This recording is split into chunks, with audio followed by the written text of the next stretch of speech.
പുസ്തകത്തിലെ ആദ്യ പുസ്തകം ഉൽപ്പത്തി പുസ്തകം, ഒടുവിലത്തെ പുസ്തകം വെളിപ്പാട് പുസ്തകം. അങ്ങനെ മൊത്തത്തിൽ 66 പുസ്തകം. ചിലര് കുറച്ച് പുസ്തകം കൂടി ഇതിനകത്ത് ചേർത്തിട്ടുണ്ട്. അതവരെ കാണുമ്പോഴും അറിയാം. അവരുടെ ആ നടപ്പും ദൈവാലയത്തിലുള്ള പോക്കും അവിടുത്തെ ആ നിപ്പും നിലപാടും വസ്ത്രധാരണവും ബട്ടൺസും ഒക്കെ കൂടുതലുണ്ട്, പുസ്തകം കൂടുതലുണ്ടല്ലോ. അപ്പൊ അത് അവരെ കണ്ടാൽ അറിയാം പുസ്തകം കൂട്ടിയതിന്റെ പരുവക്കേട്. എന്നാൽ അംഗീകരിക്കപ്പെട്ടിരിക്കുന്ന അനുഷ്ഠിക്കുന്ന പുസ്തകം 66 പുസ്തകമാണ്. പ്രാരംഭ പുസ്തകം, ഉൽപ്പത്തി പുസ്തകം, ഒടുവിലത്തെ പുസ്തകം, വെളിപ്പാട് പുസ്തകം, ഇങ്ങനെ 66 പുസ്തകം. നമ്മള് ഈ തിരുവെഴുത്തിലെ 2ാം പുസ്തകമാകുന്ന പുറപ്പാട് പുസ്തകം 17-ാം അധ്യായത്തിന്റെ 15-ാമത്തെ തിരുവെഴുത്താണ് ദൈവവചന ചിന്തയ്ക്ക് അടിസ്ഥാനമായിട്ട് വായിച്ചിരിക്കുന്നത്. നമുക്കറിയാം ഉൽപ്പത്തി പുസ്തകം, പേര് കേൾക്കുമ്പോൾ അറിയാം ഉൽപ്പത്തി, എല്ലാത്തിന്റെ ഉൽപ്പത്തി പുസ്തകത്തിലാണ്. ലോകോൽപ്പത്തി, മനുഷ്യോൽപ്പത്തി, പ്രപഞ്ചോൽപ്പത്തി, ജലോൽപ്പത്തി, മൃഗോൽപ്പത്തി എന്ന് വേണ്ട എല്ലാത്തിന്റെ ഉൽപ്പത്തി ഈ പുസ്തകത്തിലാണ്. 5 ദിവസം കൊണ്ട് ഭൂചര ഖേചര വസ്തുക്കളെ മുഴുവൻ ദൈവം സൃഷ്ടിച്ചു. തദനന്തരം തന്റെ സാദൃശ്യത്തിലും സ്വരൂപത്തിലും മണ്ണുകൊണ്ട് മനുഷ്യനെ സൃഷ്ടിച്ചു. അവന്റെ മൂക്കിൽ ജീവശ്വാസം ഊതി. ഈ ഭാഗമൊക്കെ നിങ്ങൾക്ക് അറിവുള്ള ഭാഗം. മനുഷ്യൻ ജീവനുള്ള ദേഹിയായിട്ട് തീർന്നു. തനിയായിരിക്കുന്ന ആദമിന് തക്ക തുണ കൊടുക്കാൻ വേണ്ടി ദൈവം ആദമിനെ ഗാഠനിദ്ര, ദീർഘനിദ്ര വരുത്തി ആദമിന്റെ പാർശ്വഭാഗത്ത് നിന്ന് ഒരു വാരിയെല്ലെടുത്ത് ഹവ്വായെ സൃഷ്ടിച്ച് അല്ലെങ്കിൽ മടഞ്ഞ് ആദമിന്റെ സമീപത്ത് നിർത്തി.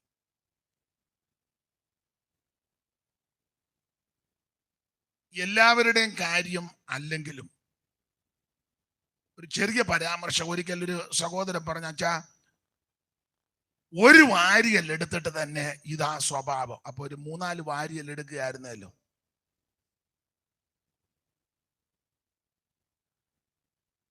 മനസ്സിലാകാഴിയാണോ അതോ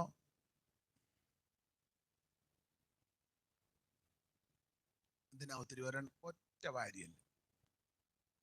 എന്തായാലും ആദമിനെയും ഹവ്വായെയും ദൈവം സൃഷ്ടിച്ചു.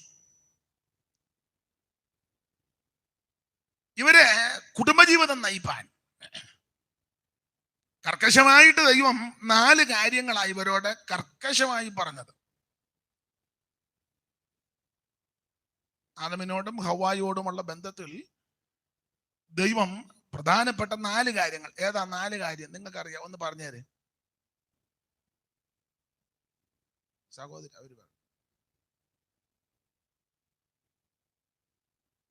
ഞങ്ങള് അത് പറഞ്ഞു തന്നിട്ട് ഇങ്ങനെ പ്രസംഗിച്ച് തെളിയണ്ടെന്നായിരിക്കും.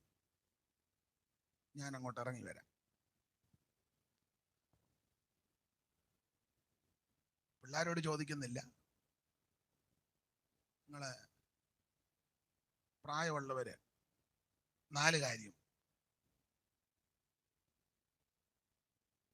ഒന്നും പറഞ്ഞില്ലേ?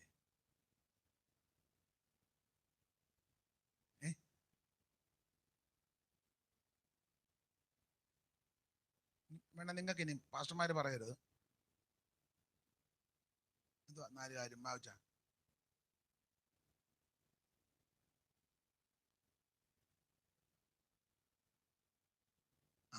കഴിക്കുന്ന കാര്യം തന്നെ ആദ്യം ഇരിക്കട്ടെ.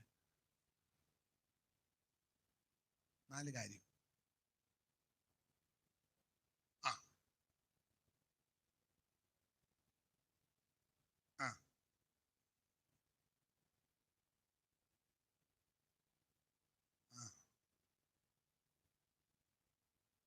ചിലരുടെ നോട്ടോ ഇരിപ്പം കണ്ടിട്ടും എനിക്കത് തോന്നുന്നുണ്ട്.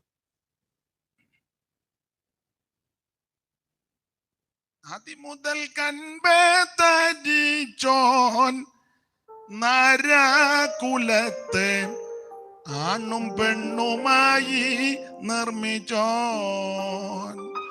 അതിമുതൽ കൻപേ തരിച്ചോൻ നരകുലത്തെ ആണും പെണ്ണുമായി നിർമ്മിച്ചോ.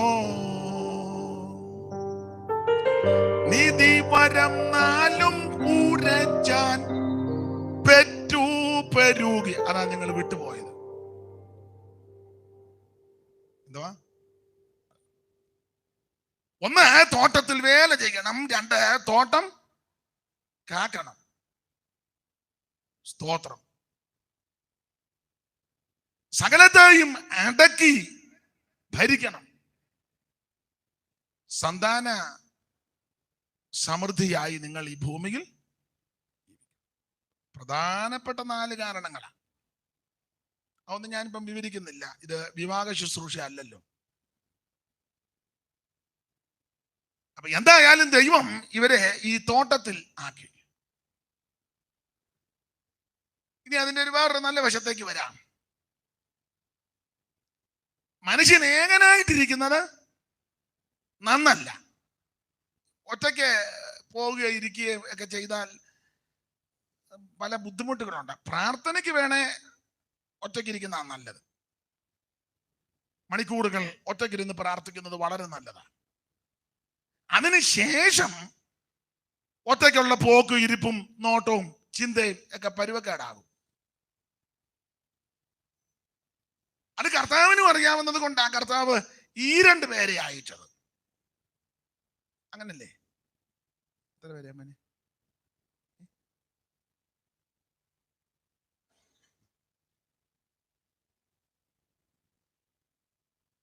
ഈ 2 പേരെ ദൈവം അയച്ചു. എന്നാൽ ചില സ്പെഷ്യൽ കേസുകളിൽ ഒറ്റയ്ക്ക് വിട്ടിട്ടുമുണ്ട്. ദൈവാത്മാവ് ഒരിക്കലെ ഫിലിപ്പോസിനോട് പറഞ്ഞത്, നീ ഗസയ്ക്കുള്ള. പക്ഷെ അത് പറഞ്ഞപ്പോൾ അവിടെ ചെല്ലുമ്പോൾ വേറൊരാളെ ദൈവം ഒരുക്കി വെച്ചിട്ടാ. 2 പേര് ഒത്തിട്ടല്ലാതെ എങ്ങനെ?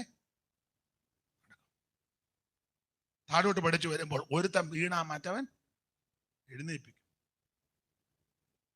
ഇത് ദൈവത്തിന് അറിയാം. ഞാൻ ഇടയ്ക്ക് കയറി ഒരു കാര്യം പറയാൻ ചിലർക്ക് ബുദ്ധിമുട്ട് വരുമെന്നും എനിക്കറിയാം. മിക്കവാറും പിള്ളേര് കയറി ഉടക്കാൻ സാധ്യതയുണ്ട്.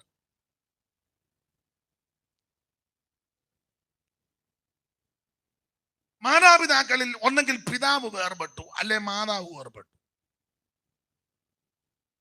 വിശേഷിച്ച് അമ്മ കടന്നുപോയി. 2-3 മക്കളുണ്ട്. അവര് കുടുംബസ്ഥരായി. ഇപ്പോഴത്തെ സാഹചര്യം അനുസരിച്ച് വിദേശത്തോ വിദൂരതയിലോ ആയിരിക്കാം. അപ്പോൾ ചിലപ്പോൾ അപ്പൻ ഒറ്റയ്ക്കായിരിക്കാം വീട്ടിൽ പാർക്കുന്നത്. അങ്ങനെയുള്ള മക്കളോടും മരുമക്കളോടും വേണ്ടപ്പെട്ടവരോടും പറയാറുണ്ട്, ആ അപ്പൻ ഒന്നുകൂടെ വിവാഹം കഴിക്കുന്നത് നന്നായിരിക്കും. പിള്ളേർക്ക് സന്തോഷം വരികയെന്ന് എനിക്കറിയാം.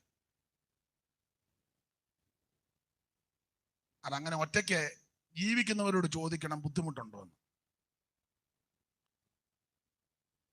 അത് ജഡീക ഉല്ലാസങ്ങൾക്ക് തൃപ്തി വരുത്താനുള്ള ഉദ്ദേശത്തിലല്ല ഞാൻ ഈ സൂചിപ്പിച്ചത്. തെറ്റിദ്ധരിക്കരുത്. മക്കൾ കുടുംബസ്ഥരാ, ചിലപ്പോൾ വിദൂരതയിലോ മറ്റു സ്ഥലങ്ങളിലോ ആയിരിക്കാം. 10, 65, 70 വയസ്സുള്ള അപ്പൻ ഏകനായിട്ട് പാർക്കുമ്പോൾ പല ബുദ്ധിമുട്ടുകൾ അലട്ടാൻ സാധ്യതയുണ്ട്. ഉദാഹരണത്തിന് ജോലിക്കാരിയുണ്ട്, ജോലി ചെയ്ത് വെച്ചങ്ങ് പോയി. അല്ലെ മറ്റു സർവൻ്റ് ഒക്കെ ഉണ്ട്, അവരൊക്കെ സന്ധ്യയ്ക്ക് അവരുടെ വീടുകളിൽ പോയി. വൈകുന്നേരത്തെ രാത്രിയിൽ ഒരു വിഷമം ഉണ്ടായി, ഒരു ബുദ്ധിമുട്ട്. അപ്പോൾ കൂട്ടിന് ഒരാളുള്ളത് വളരെ അനുഗ്രഹം.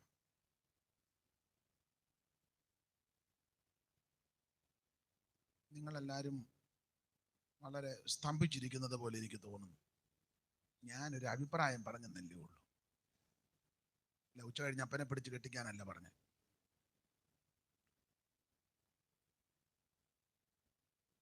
ഫ്രണ്ട് ഇരുന്ന അമ്മാമ്മ എന്തോ ചെറുതായിട്ട് പറഞ്ഞു മറ്റേ അമ്മാമ്മയോട്, പാസ് ഇതൊന്നും പ്രസംഗിക്കണ്ട, വേറെ പ്രസംഗിക്കാനാണോ ഏതാണ്ട് പറഞ്ഞു. അതോ എനിക്ക് ഗുണം വരുന്ന കാര്യമാണെന്നാ പറഞ്ഞേ? എന്നാ കുഴപ്പമില്ല, എന്നാ ഒന്നുകൂടെ പറഞ്ഞു.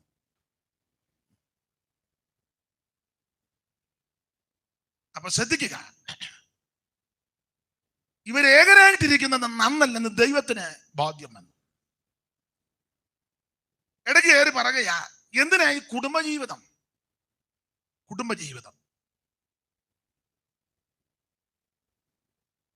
അതിനെപ്പറ്റി പല കാര്യങ്ങളുണ്ട്. ഒന്ന് രണ്ട് കാര്യങ്ങൾ ഓടിച്ചൊന്ന് പറഞ്ഞേച്ച് നമ്മുടെ വിഷയത്തിലോട്ട് വരണം. ഈ വേദവികാരത്തിൽ സാറ് ഒന്ന് രണ്ട് പ്രയോഗം കൊടുത്തിട്ടുണ്ട് കുടുംബജീവിതം എന്തിനാന്നുള്ളതിന്, നല്ല ഒന്ന് രണ്ട് ആശയങ്ങൾ.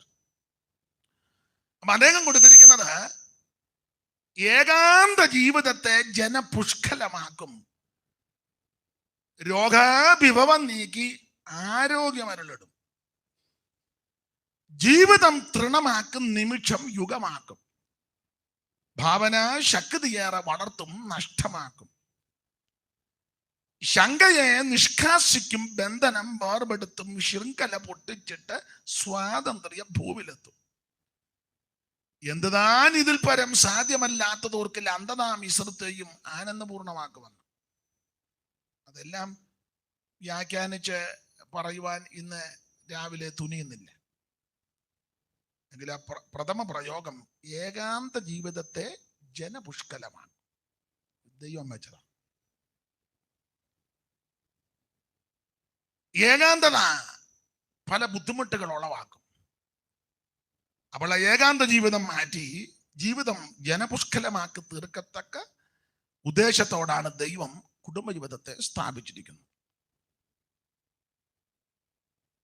രോഗാഭിഭവം നീക്കി ആരോഗ്യമരളിടുമെന്ന ഈ ഞാൻ ചൊല്ലുന്നില്ല, നീതിസാരത്തിൽ ഒരു പ്രയോഗമുണ്ട്, 10 വൈദ്യന്മാരെക്കാൾ ഫലപ്രദമാണ് ഒരു ഉത്തമയായ ഭാര്യ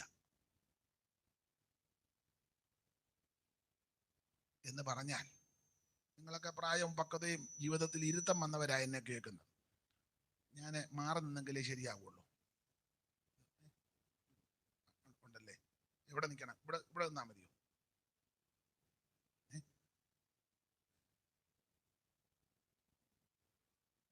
ഇവിടെ മതിയോ മോനെ? അപ്പൊ ശ്രദ്ധിക്കുക, 10 വൈദ്യന്മാരെക്കാൾ ഫലപ്രദമാ ഒരു ഉത്തമയായ ഭാര്യ എന്ന് പറഞ്ഞാൽ, നല്ലൊരു ഭാര്യയെ കിട്ടിയാൽ പാപ്പച്ചൻ കൂടെ കൂടെ ആശുപത്രി പോകണ്ട. ഇതെന്നും കാറ് പിടിച്ച്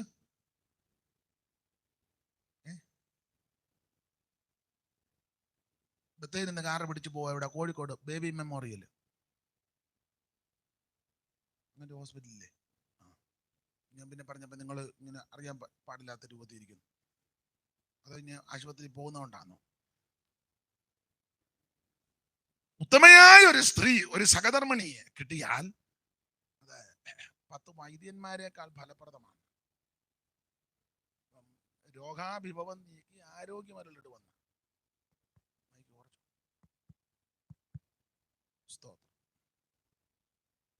ആരോഗ്യമരളിടും.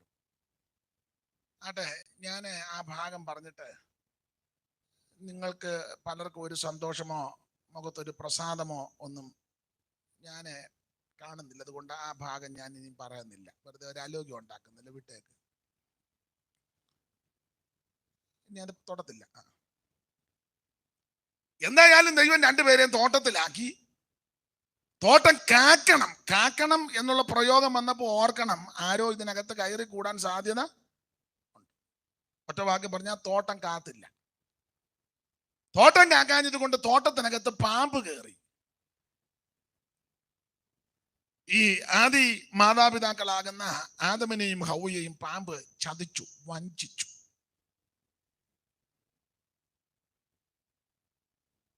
പാപം ചെയ്തത് ആദമാണ്.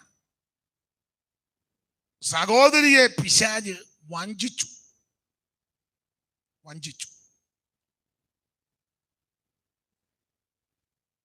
സ്ത്രീ എത്രയും വഞ്ചിക്കപ്പെട്ട് ലംഘനത്തിൽ അകപ്പെട്ടത്. പക്ഷെ പാപം ചെയ്തത് ആദമിനെയാ ദൈവം ചോദിച്ചത്, ആദമിനോടാ. ഒരു ചിന്തയാ. വിലക്കപ്പെട്ട കനി പാപിന്റെ വശീകരണത്താൽ അത് പറിച്ച് ഭക്ഷിച്ചു. വൃക്ഷഫലം തിന്മാൻ നല്ലതും കാണുവാൻ ഭംഗിയുള്ളതും ജ്ഞാനം പ്രാപിപ്പാൻ കാമ്യമെന്ന് സ്ത്രീ കണ്ടു, ഫലം പറിച്ച് തിന്നു, ഭർത്താവിനും കൊടുത്തു. അതൊക്കെ നല്ല കാര്യമാണ്. ഏതാ ഈ കൽപ്പന തെറ്റിച്ചതല്ല. ഏതാ നല്ല കാര്യം എന്ന് ഞാൻ ഉദ്ദേശിച്ചേ? കഴിച്ചേ ചാന്നലും പുള്ളിക്ക് കൊടുത്തു, അത് നല്ല കാര്യമാണ്. അല്ല തന്നെ കഴിച്ചേച്ച് കുറിയെല്ലാം തൂത്ത് പുള്ളി വരുമ്പോ ഒന്നും അറിയാൻ പാടില്ലാത്ത പോലെ, അതൊരു നല്ല പ്രവണതയല്ല. ഒരു ചോക്ലേറ്റ് ആണെങ്കിലും ഒരാൾ തന്നു, ഷുഗർ കാണും, പുള്ളിക്കും ഷുഗർ കാണും, അതൊക്കെ ശരിയാ. എന്നാലും ഒരു ചോക്ലേറ്റ് അമ്മാമ്മ ഒറ്റയ്ക്കുള്ളപ്പോ കൊണ്ട് തന്നു, പകുതി കഴിച്ചേച്ച് അച്ചായന് പകുതി. നിങ്ങൾ എന്തേലും ഒന്ന് പറ.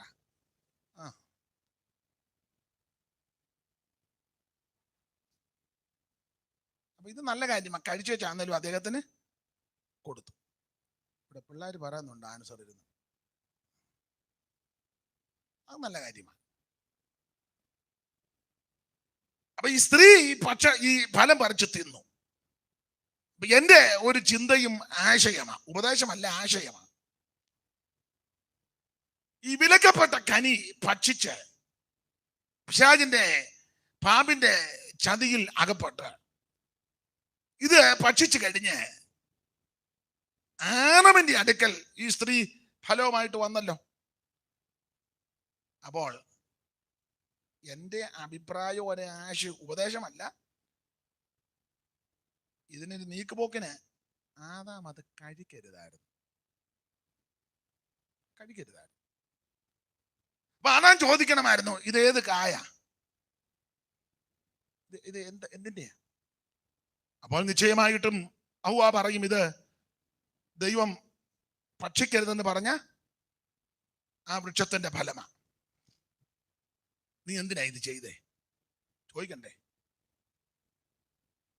നീ തെറ്റല്ലേ കാണിച്ചേ? അപ്പം സ്ത്രീ പറയാൻ വെച്ചാ, ഞാന് പാമ്പെന്നെ ചതിച്ചതാ. അത് ഞാനില്ലാത്തപ്പോ നീ പാമ്പുമായിട്ട് മിസ് കോള് വിട്ടത് കൊണ്ടല്ലേ ഇത്രയും.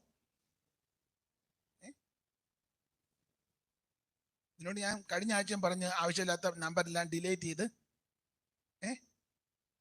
നിങ്ങൾക്ക് മനസ്സിലാകാഴിയാണോ?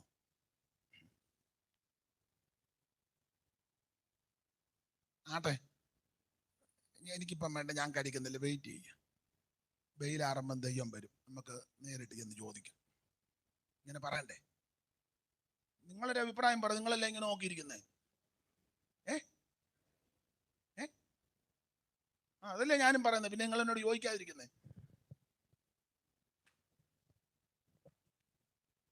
ഉപദേശമല്ല ഈ പറഞ്ഞതൊരു ആശയമാണ്.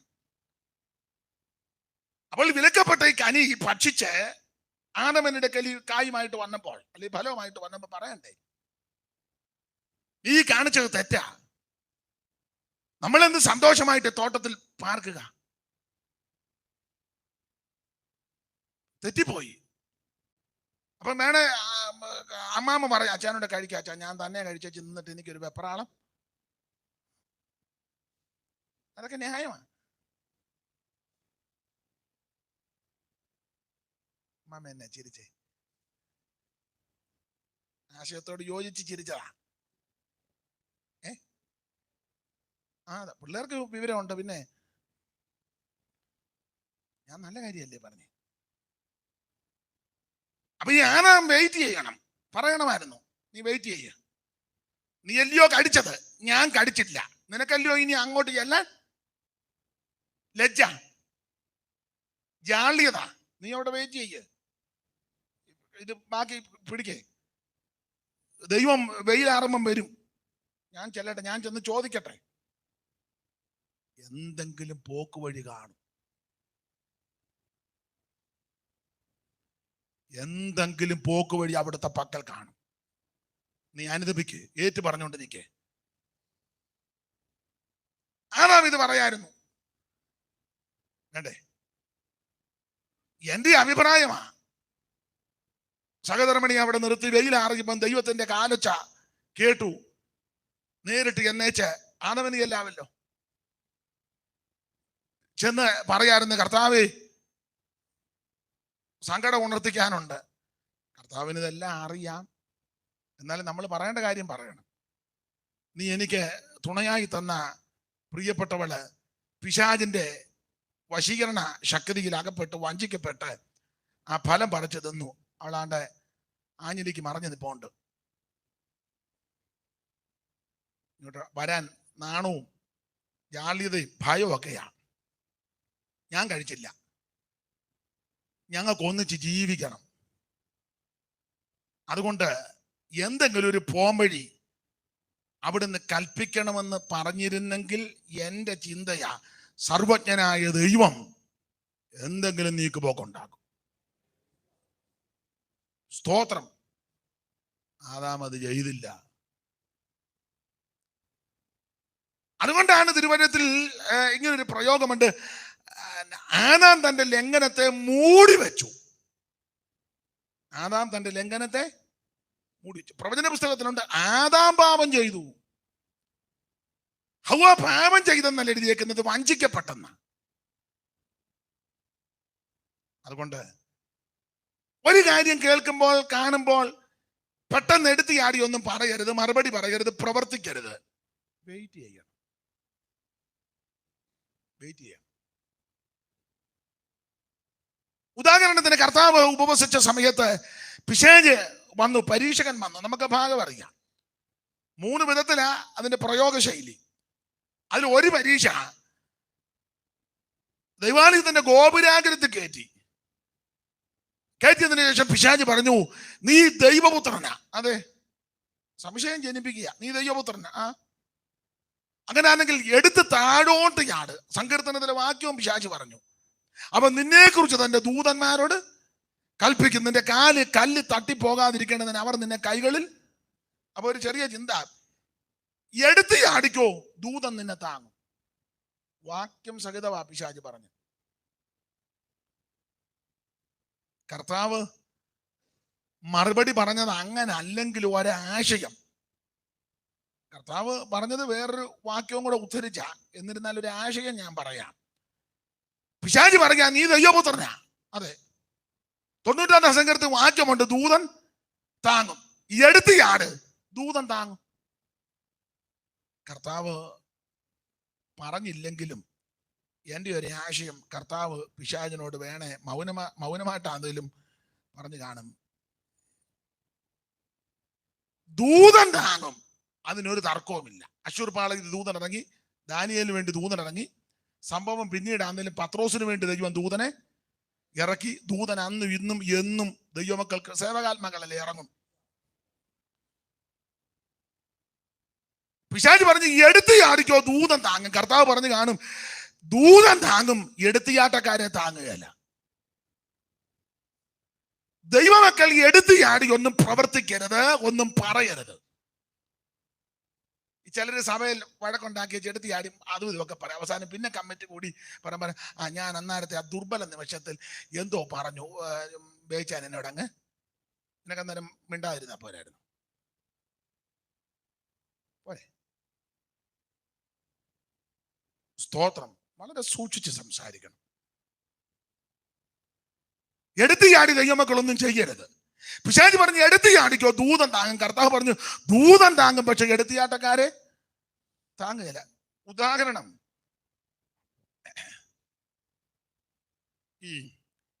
ഞാൻ പറയാനുണ്ട്, നിങ്ങൾക്കറിയാം, ദാവീദിന്റെ കയ്യിൽ 2 പ്രാവശ്യം ശൗലിനെ ഏൽപ്പിച്ചു. 2 പ്രാവശ്യം. ശത്രുതയുള്ള കാലമാണ്. 2 പ്രാവശ്യം. ഒരിക്കല് അതുല്ലാം ഗുഹയ്ക്കൊക്കെ തിരിക്കുക. പാറാൻ മരുഭൂമിയിൽ, അതുല്ലാം ഗുഹയിൽ, ഏൻഗതിയിലും കാട്ടാട്ടിൻ പാറയിൽ നിന്ന് വേണ്ട ശൗലിനെ പേടിച്ച് ഒളിച്ചൊളിച്ച് പോവുക, ഒഴിഞ്ഞൊഴിഞ്ഞ് മാറുക.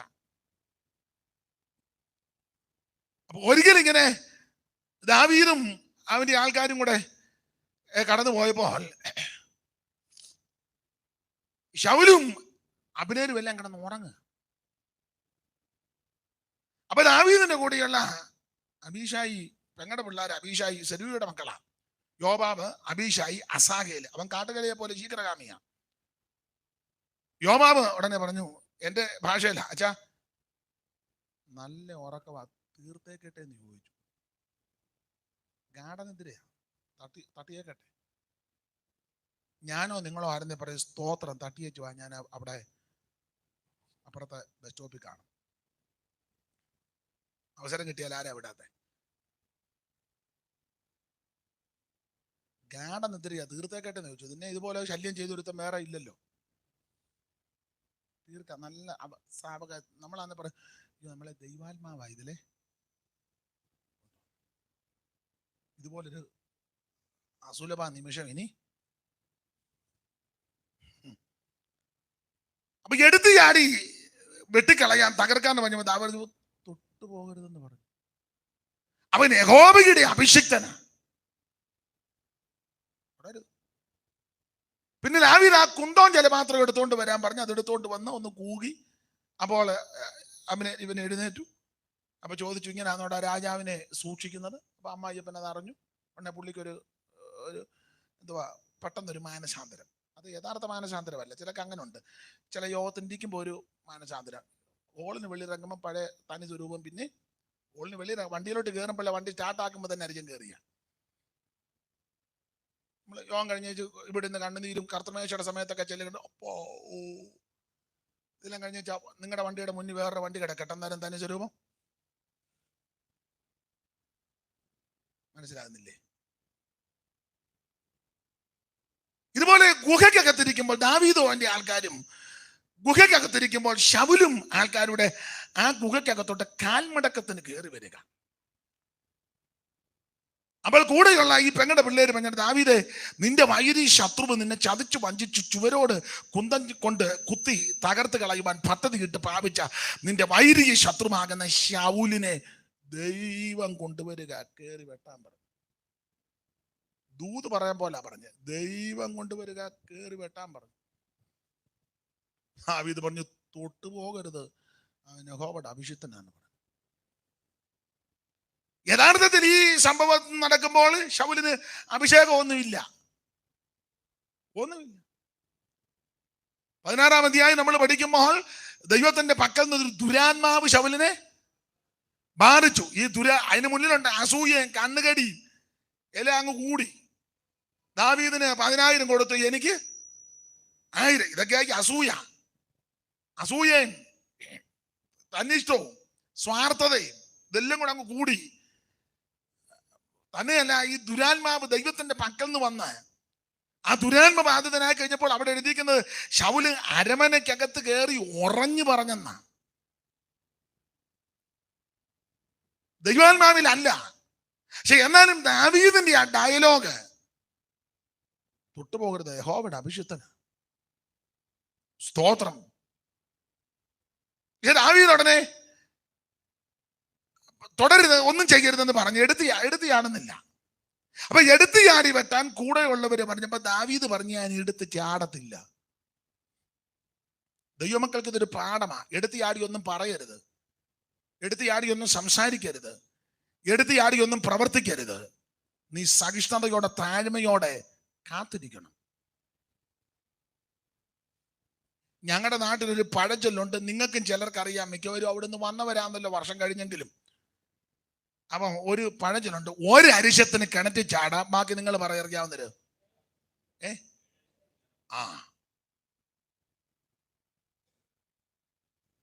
മനസ്സിലായോ? കാത്തിരിക്കണം. ദാവീദ് പറഞ്ഞ് എടുത്ത് ചാടിയാനൊന്നും ചെയ്യത്തില്ല. പിന്നെ ദാവീദ് ഈ ശൗലിന്റെ വസ്ത്രത്തിന്റെ അഗ്രം അല്പം മുറിച്ചെടുത്തു. വസ്ത്രാഗ്രം അത് വൈരാഗ്യത്തിന് മുറിച്ചതല്ല, തെളിവിന് മുറിച്ചതാണ്. കാരണം നാളെ ഒരു അവസരത്തിൽ ഇവർ തമ്മിൽ കാണുമ്പം ദാവീദിന് വേണേ സാക്ഷ്യം പറയാം, നിന്നെ എൻ്റെ കയ്യിൽ പരുവത്തിന് പണ്ട് ഗുഹയ്ക്കകത്ത് വെച്ച് കിട്ടിയതാ, പക്ഷെ ഞാൻ ദൈവവൈദ്യരായതുകൊണ്ട് രക്ഷിക്കപ്പെട്ട് സ്നാനപ്പെട്ട്, എൻ്റെ ശൈലിയാ, സ്നാനപ്പെട്ട് മറുഭാഷ പറഞ്ഞ് ആത്മാവിൽ ആരാധിക്കുന്ന ഒരു പെന്തിക്കോസുകാരനായതുകൊണ്ട് ഞാൻ നിന്നെ ഒന്നും, നിങ്ങൾ എന്തേലും പറ, ചെയ്യാഞ്ഞതാന്ന് പറയണം. അപ്പൊ അങ്ങനെ പറയുമ്പോ ശൗല് എതിർക്കും. ഞാൻ അങ്ങനെ ഒന്നും നിന്റെ മുന്നിൽ വന്നിട്ടില്ല, അങ്ങനെ വന്നാ നീ എന്നെ വിടുവോടാ എന്നൊക്കെ ഇവൻ കയറി ശടിക്കും. ദുരാത്മാവല്ലേ. അന്നേരം ആ തെളിവിന് കാണിക്കാൻ ആ വസ്ത്രത്തിന്റെ അഗ്രതയുടെ അന്ന് മുറിച്ചതാ അല്പം. അടുത്ത വാക്യത്തിൽ കൊടുത്തിരിക്കുന്നത് വൈരാഗ്യത്തിനോ വാശിക്കോ ഇവൻ നശിക്കണമെന്നുള്ള ഉദ്ദേശത്തോടെ മുറിച്ചതല്ല, വസ്ത്രാഗ്രഹം ഒരല്പം, അല്പമേ വസ്ത്രാഗ്രഹം മുറിച്ചു. അടുത്ത ഭാഗത്തുണ്ട്, എന്നിട്ട് തന്നെ ദാവീദിന്റെ മനസാക്ഷി കുത്തി തുടങ്ങി. ആ തുണിയുടെ അറ്റം മുറിച്ചിട്ട് തന്നെ മനസാക്ഷി. നമ്മൾ ചില ആൾക്കാർക്ക് ബണ്ടില് കണക്കിന് തുണി എടുത്താലും ഒരു കുത്തലും, ജൗളിക്കട മൊത്തം മൂട്ടിച്ച് വീട്ടിൽ കൊണ്ട് വെച്ചിരിക്കുക, എന്നാലും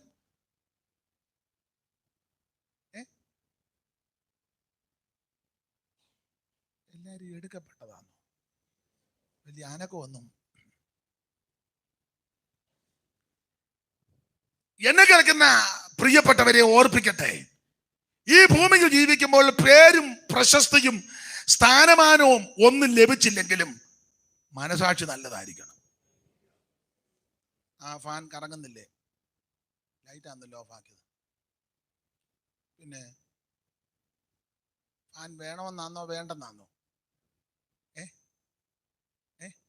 വേണ്ട. നിങ്ങൾക്കോ? നിങ്ങൾക്ക് ഫാൻ വേണോ? വേണം. വേണ്ട, കുഴപ്പമില്ല. ഇതൊന്ന് ഓഫ് ആക്കിയ മോനെ, അത് അവർക്ക് ഫാൻ വേണ്ട.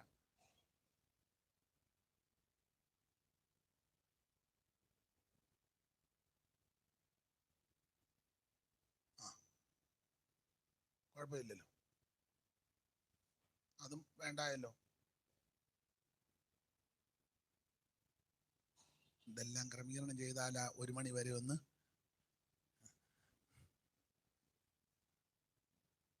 ഒരു മണിയെന്ന് എന്നോട് പറഞ്ഞു.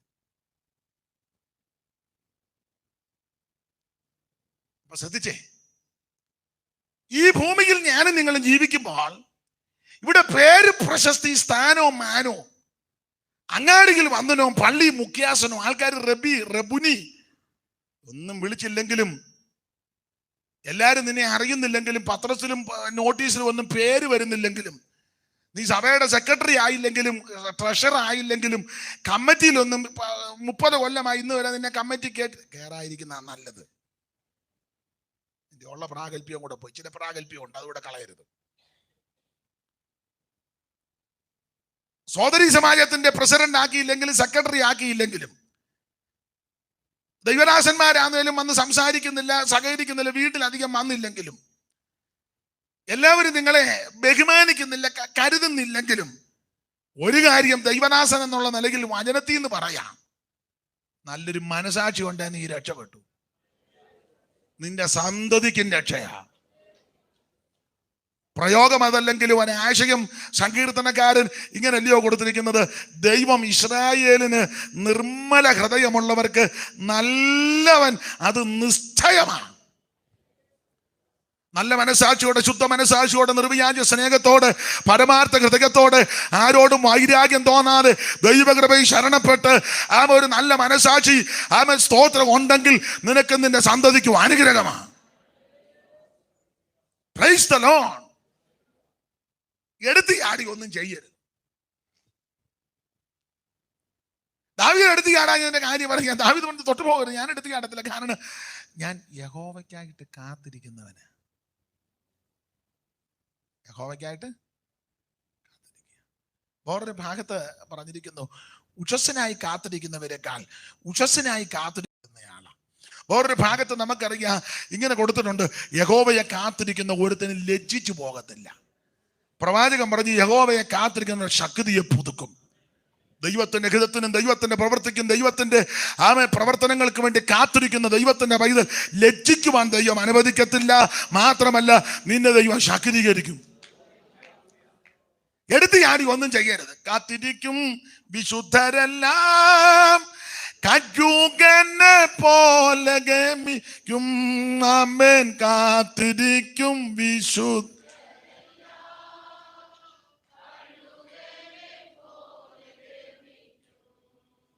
മധ്യാകാശ മണിയറയിൽ കാന്തനുമായി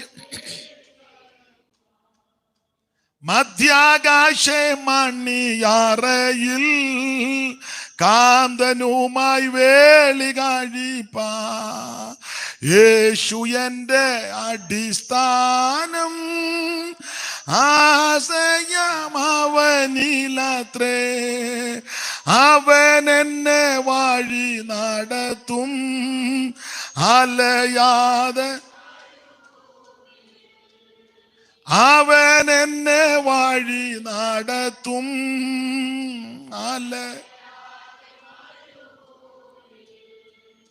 എന്നെ കേൾക്കുന്ന പ്രിയരെ, ദൈവത്തിന്റെ ഹിതത്തിനായിട്ട് കാത്തിരിക്കണം.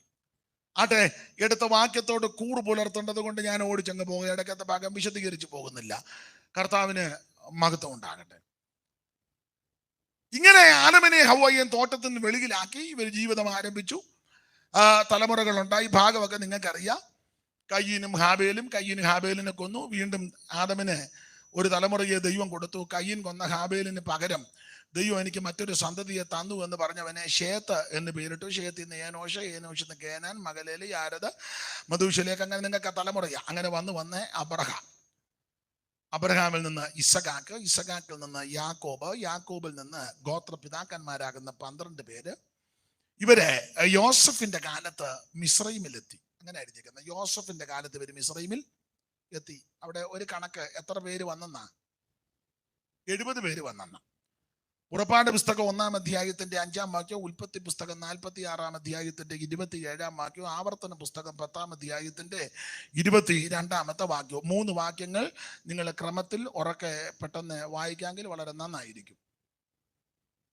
ആദ്യം ഉൽപ്പത്തി 46-ന്റെ 27, അതിനുശേഷം പുറപ്പാട് 1-ന്റെ 5, അതിനുശേഷം ആവർത്തന 10-ന്റെ 22. യോസഫിന് മിസ്രൈമിൽ വെച്ച് ജനിച്ച പുത്രന്മാർ 2 പേർ. മിസ്രൈമിൽ വന്നവരായ യാക്കോബിന്റെ കുടുംബം ആകെ 70 പേർ. മിസ്രൈമിൽ വന്ന യാക്കോബിന്റെ കുടുംബം ആകെ 70 പേര്. ഇനി പുറപ്പാട് 1-ന്റെ 5. യാക്കോബിന്റെ കടിപ്രദേശത്ത് നിന്ന് ഉത്ഭവിച്ച ദേഹികളെല്ലാം കൂടെ 70 പേര്. ഇനി ആവർത്തനം 10-ന്റെ 22.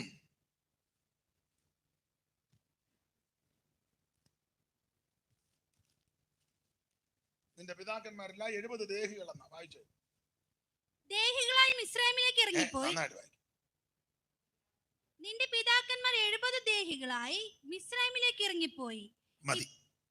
അപ്പൊ ശ്രദ്ധിക്കുക, ഉൽപ്പത്തി പുസ്തകം 46-ന്റെ 27-ലും പുറപ്പാട് പുസ്തകം 1-ന്റെ 5-ലും ആവർത്തന പുസ്തകം 10-ന്റെ 22-ൽ 70 പേര് വന്നെന്ന.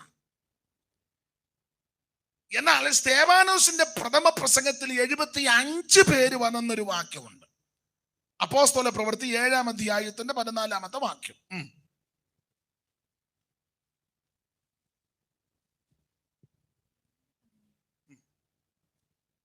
ദൈവം അബ്രഹാമിനോട് 14. യോസേഫ് ആളെ അയച്ച് തന്റെ പിതാവായ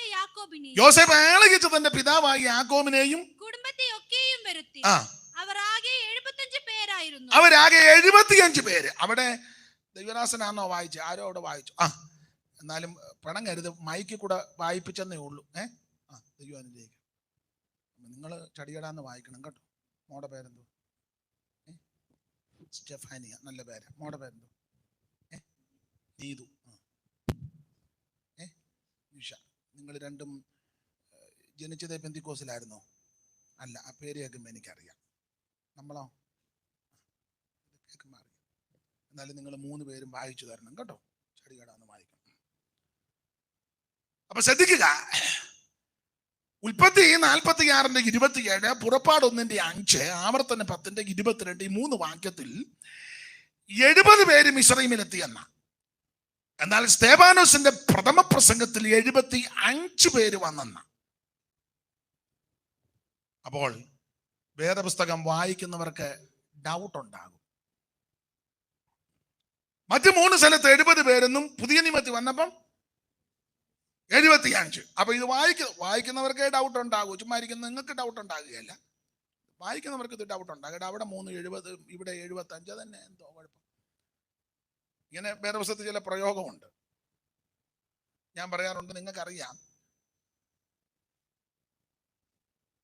പഴയ നിയമത്തിൽ സംഖ്യാപുസ്തകത്തിൽ കൊടുത്തിരിക്കുന്നത് ഈ ബിലയാമിനോടുള്ള ബന്ധത്തിൽ ആ വിഷയം പഠിച്ചു വരുമ്പോൾ ബാധ കൊണ്ട് മരിച്ചു പോയത് 24,000 അങ്ങനല്ലേ കൊടുത്തേക്കുന്നത്? ബാധ കൊണ്ട് മരിച്ചു പോയത് 24,000 അങ്ങനല്ലേ മോളെ? സംഖ്യാപുസ്തകം 25-ാം അധ്യായത്തിലെ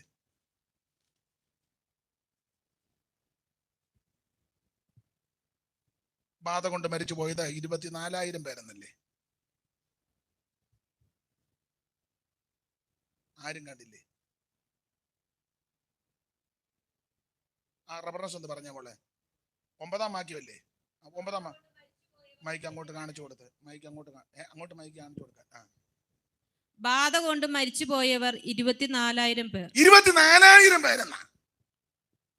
ഇവര് ശിത്തീമിൽ പാർക്കുമ്പോൾ ജനമോമായ സ്ത്രീകളുമായിട്ട് വ്യവസ്ഥ തെറ്റി ഇടപെട്ടു. തന്നിമിത്തോടത്തെ പ്രശ്നങ്ങൾ താഴോട്ട് പറഞ്ഞു വരുമ്പോൾ ഒരു ഇസ്രായേലിന്റെ മിദ്യാന്യ സ്ത്രീയുമായിട്ട് കയറി വന്നു. സിമ്രി, അവിടെ പേര് ഹോസ്ബി. ഇവർ രണ്ടുകൂടെ കയറി വന്നു. കയറി വന്നപ്പോൾ മോശ അനങ്ങിയില്ല, മിണ്ടിയില്ല. അഹരോനുമൊക്കെ ഇരിപ്പുണ്ട്. എല്ലാവരും കണ്ണുവാട്ടം ചെയ്തു. എന്നാൽ അഹരോൻ സഹോദരന്റെ മകനാകുന്ന എലിയാസിന്റെ മകനായ ഫീനേഹാസ് എന്ന് പറഞ്ഞ യൗവനക്കാരൻ തീക്ഷണയുണ്ടായിട്ട് അവൻ പെട്ടെന്ന് ഒരു കുന്തമെടുത്ത് അന്തപുരത്തിനകത്തോട്ട് ചെന്ന് കയറിപ്പോയ സിമ്രിയെയും ഹബ്സിയെയും ഉദരം തുളയും വണ്ണം കുത്തിക്കടത്തി. അങ്ങനെ ബാധ മാറി. അവിടെ വായിക്കുന്നത് ബാധ 9-ാം വാക്യത്തിൽ ബാധ കൊണ്ട് മരിച്ചു പോയവര് 24,000 എന്നാണ്. എന്നാൽ ഈ വിഷയം പൗലോസ് പറഞ്ഞപ്പോ 23,000 എന്നാ കൊടുത്തേക്കുന്നത്. പൗലോസ് ഈ കണക്ക് പറഞ്ഞപ്പോ വായിച്ചേ 10-ാം അധ്യായത്തിന്റെ 8-9 അല്ലേ? കൊരിന്ത്യർക്ക് എഴുതിയ 1-ാം ലേഖനം 10-ന്റെ 8-9 അല്ലേ? അവിടെ 23,000 എന്നല്ലേ?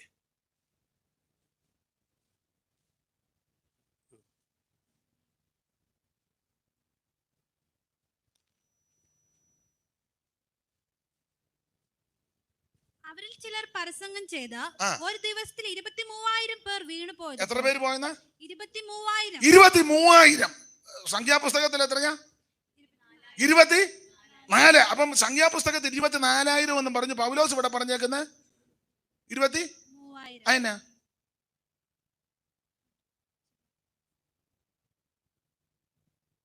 ഭാഷ അങ്ങനെ ഒത്തിരി ഉണ്ട്. വേദപുസ്തകത്തിൽ ഒത്തിരി തെറ്റുകളുണ്ട്. പിന്നെ നമ്മൾ മിണ്ടുന്നില്ലെന്നേ.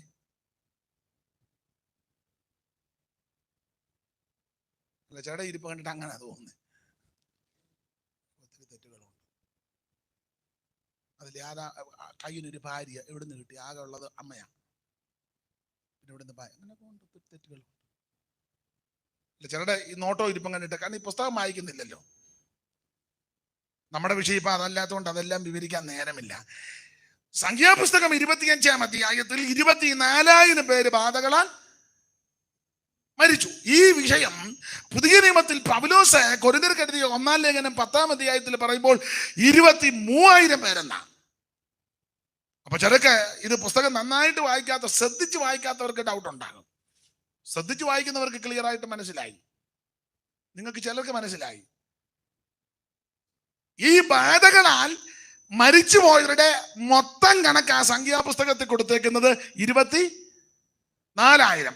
ആ 24,000-ൽ ഒരു ദിവസം തന്നെ പോയവരുടെ കണക്ക് ആ പൗലോസ് പറഞ്ഞേക്കുന്നത് 23,000. അങ്ങനെയല്ലേ മോളെ ആ കൊരിന്ത്യരുടെ വാക്യം? നന്നായിട്ട് വായിച്ച ആ വാക്യം.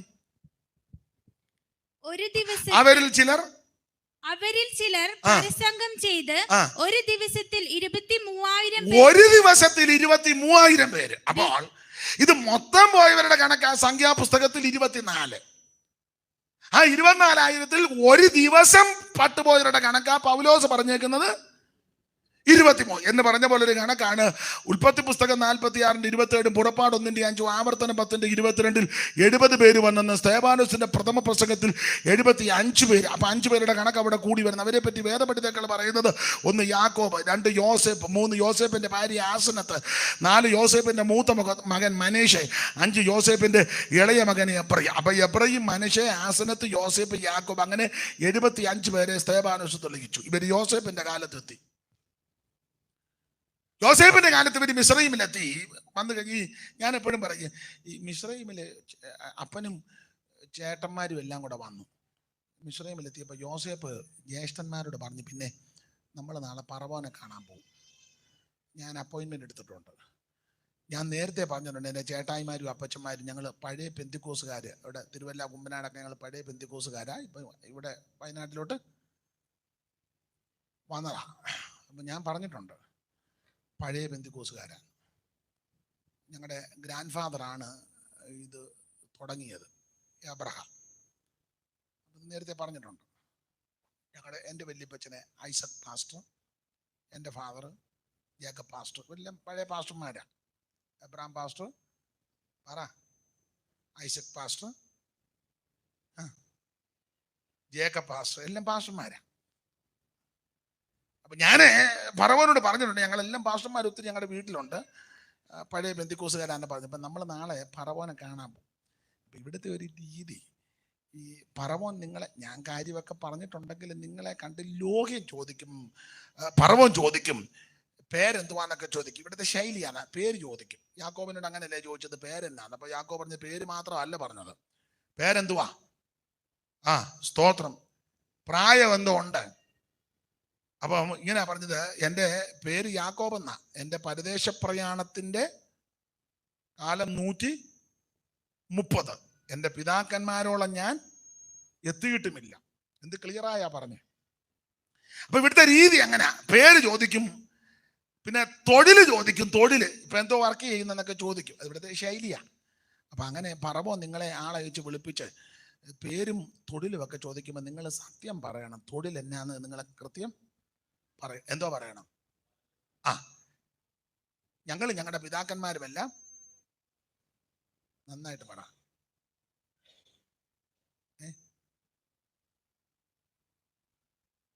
നിങ്ങൾ പുതുതായിട്ടൊന്നും എഴുതി ചേർക്കണ്ട, അതിലുള്ളതങ്ങ് പറഞ്ഞാൽ മതി. അതാരാ പറഞ്ഞേ? ഒരു പ്രയോഗം കൂടെ ഉണ്ട്, ഒന്ന് കറക്റ്റ് ആയിരിക്കുന്നു, ഒന്നുകൂടെ ഉണ്ട്.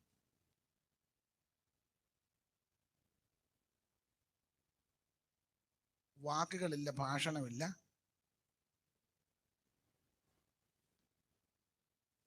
ഞങ്ങളും ഞങ്ങളുടെ പിതാക്കന്മാരും ബാല്യം മുതൽ ഇന്ന് വരെ ഗോപാലകന്മാരാ, ഇടയന്മാരാകുന്നു, ആടുകളെ തീറ്റുന്നതാകുന്നു ഞങ്ങളുടെ തൊഴിൽ. അപ്പൊ 2 പ്രയോഗം, ഒന്ന് ഗോപാലകന്മാരും 2 ഇടയന്മാര്. അങ്ങനെ ഒന്ന് ഗോപാലകന്മാരും 2. ഈ 2 പ്രയോഗം വരുമ്പോൾ ജോലി എന്നാന്നും പിടികിട്ടി കാണും. എന്തുവാ ജോലി? നന്നായിട്ട് പറ.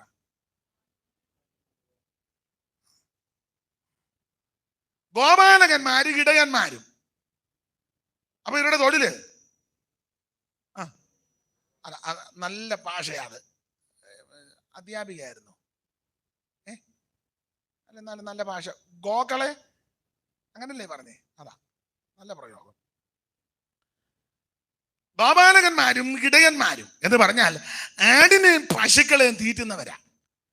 എന്ന് പറഞ്ഞാൽ കന്നുകാലികളെ മേയിക്കുന്നതാ ഞങ്ങളുടെ കുലത്തൊഴില്. ഇത് യോസേഫ് പറഞ്ഞു, അങ്ങനെ തന്നെ പറഞ്ഞേക്കണം, സത്യമേ പറയാവുള്ളൂ. അല്ല പറവൻ വിളിച്ച് നിങ്ങൾക്ക് തൊഴിൽ എന്നാന്ന് ചോദിക്കുമ്പോൾ ഞങ്ങൾക്ക് കുതിര ഉണ്ടായിരുന്നു, ഇപ്പം ഞങ്ങൾക്ക് ഒരു ചെറിയ ക്ഷീണം വന്നേ ഉള്ളൂ. ഞങ്ങൾക്ക് കുമ്പനാട്ട് കുതിര ലയമൊക്കെ ഉണ്ടായിരുന്നു, ആന ഉണ്ടായിരുന്നു ഞങ്ങളുടെ വീട്ടിൽ, 18 ആനയെ ഞങ്ങളുടെ വീടിന് ചുറ്റും. ചുമ്മാ ഈ നാടൻ ഭാഷ പറഞ്ഞ കീർവാണം അടിക്കരുത്. ഞങ്ങൾക്ക് വലിയ ഗതിയൊന്നും ഇല്ലായിരുന്നു. പിന്നെ ഞങ്ങൾ ഉള്ള വസ്തു വിറ്റേച്ച് അന്നത്തെ ഞങ്ങളുടെ വല്യപ്പൻ്റെ കാലത്ത് ഇനി മലബാറിന് പറ കേറിയത്, അതാ നല്ലത്. അതാ ചുരം കേറി ഇഞ്ഞ് നല്ല പ്രയോഗം. നിങ്ങളെ കൊണ്ട് തന്നെ ഞാൻ പറയിപ്പിക്കുന്നതല്ല. അതാ അവിടെ നിക്കക്കള്ളി ഇല്ലാതെ വന്നപ്പം അന്നേരം ഞങ്ങളുടെ ഒരു സ്നേഹിതൻ, അപ്പച്ചൻ്റെ സ്നേഹിതൻ പറഞ്ഞടാ, അവിടെ വൈത്തിരിയിലെ സ്ഥലം കൊടുക്കുന്നുണ്ട്. അപ്പം പുള്ളി മേപ്പാടിയിലാ താമസിക്കുന്ന. അപ്പച്ചനോട് പറഞ്ഞു മേപ്പാടിയിലോ വൈത്തിരിയിലോ. അങ്ങനെ ആദ്യം ഞങ്ങൾ മേപ്പാടിയിലാ വന്ന്. അവിടെ കഴിഞ്ഞപ്പോൾ പിന്നെ പറഞ്ഞു ഇവിടെ ചുള്ളിയോട് കുറച്ച് സ്ഥലം ചൊളിവിന്. നിങ്ങൾക്ക് മനസ്സിലാകാഴിയാന്നോ? നാളെ ഉണ്ടല്ലോ, ഞാൻ ഇപ്പൊ ഒന്ന് മട്ടമൊക്കെ ഒന്ന് പിടിച്ച് ഞാൻ നിൽക്കുക. നാളെ വാ.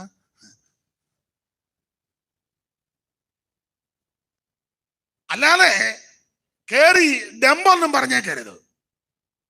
ഞങ്ങളുടെ പിതാക്കന്മാര് ഗോപാലകന്മാരാ, ഇടയന്മാരാ, ആടുകളെ തീറ്റുന്ന, കന്നുകാലികളെ തീറ്റുന്നതാ ഞങ്ങളുടെ തൊഴില്. ഇത് ദൈവമക്കൾക്കുള്ള പാഠം. നിനക്ക് ഈ കൃപയിൽ വന്ന് സാക്ഷ്യത്തിന് അവസരം കിട്ടുമ്പോൾ ഇതുപോലെ ആയിരിക്കണം. ഞാനൊരു മഹാഭാവിയായിരുന്നു, എനിക്ക് യാതൊരു യോഗ്യതയില്ലായിരുന്നു, യാതൊരു അർഹതയില്ലായിരുന്നു, അയ്യോ ഞാൻ നശിച്ചു മുടിഞ്ഞു പോകേണ്ടതാ, ഞാൻ യേശുവിനെ കണ്ടതാ എൻ്റെ ഭാഗ്യം. നല്ല ഇടയനാകുന്ന യേശുവിനെ ആരാധിക്കുവാൻ, സ്നേഹിപ്പാൻ, സേവിപ്പാൻ എനിക്ക് ഇടയായതാ എൻ്റെ ജീവിതത്തിലെ ഏറ്റവും വലിയ ഭാഗ്യം. ഞാനും എൻ്റെ കുടുംബം അസ്തമിച്ചു പോകേണ്ടതാ, എൻ്റെ വീട്ടിൽ വിലാപപ്പന്തൽ വീഴേണ്ടതാ. പക്ഷേ യേശുവിനെ രക്ഷിതാവായി സ്വീകരിച്ചു, ഈ കൃപയിൽ വരുവാൻ ഭാഗ്യമുണ്ടായി. പിന്നെ എൻ്റെ ഭാഷയെ ഞാൻ പറയാം, നിങ്ങൾ യോജിക്കത്തില്ലെങ്കിൽ ഞാൻ ഈ പെന്തിക്കോസ് വന്നതാ എൻ്റെ ഭാഗ്യം. ഇത് സന്തോഷത്തോടെ തണ്ടുകിടത്തോടെ എവിടെയും ഉച്ചസ്ഥരം പറഞ്ഞോണം, അതിനാരെയും ശങ്കിക്കരുത്. സ്തോത്രം. ഇത് പെന്തിക്കോസ് വന്നാലും പഴയ ഗീർവാൻ ഞങ്ങൾ ഏത് കുടുംബമാണെന്നറിയാമോ? ഞങ്ങൾക്കൊരു ചെറിയ ക്ഷീണം വന്നേ, പിന്നെ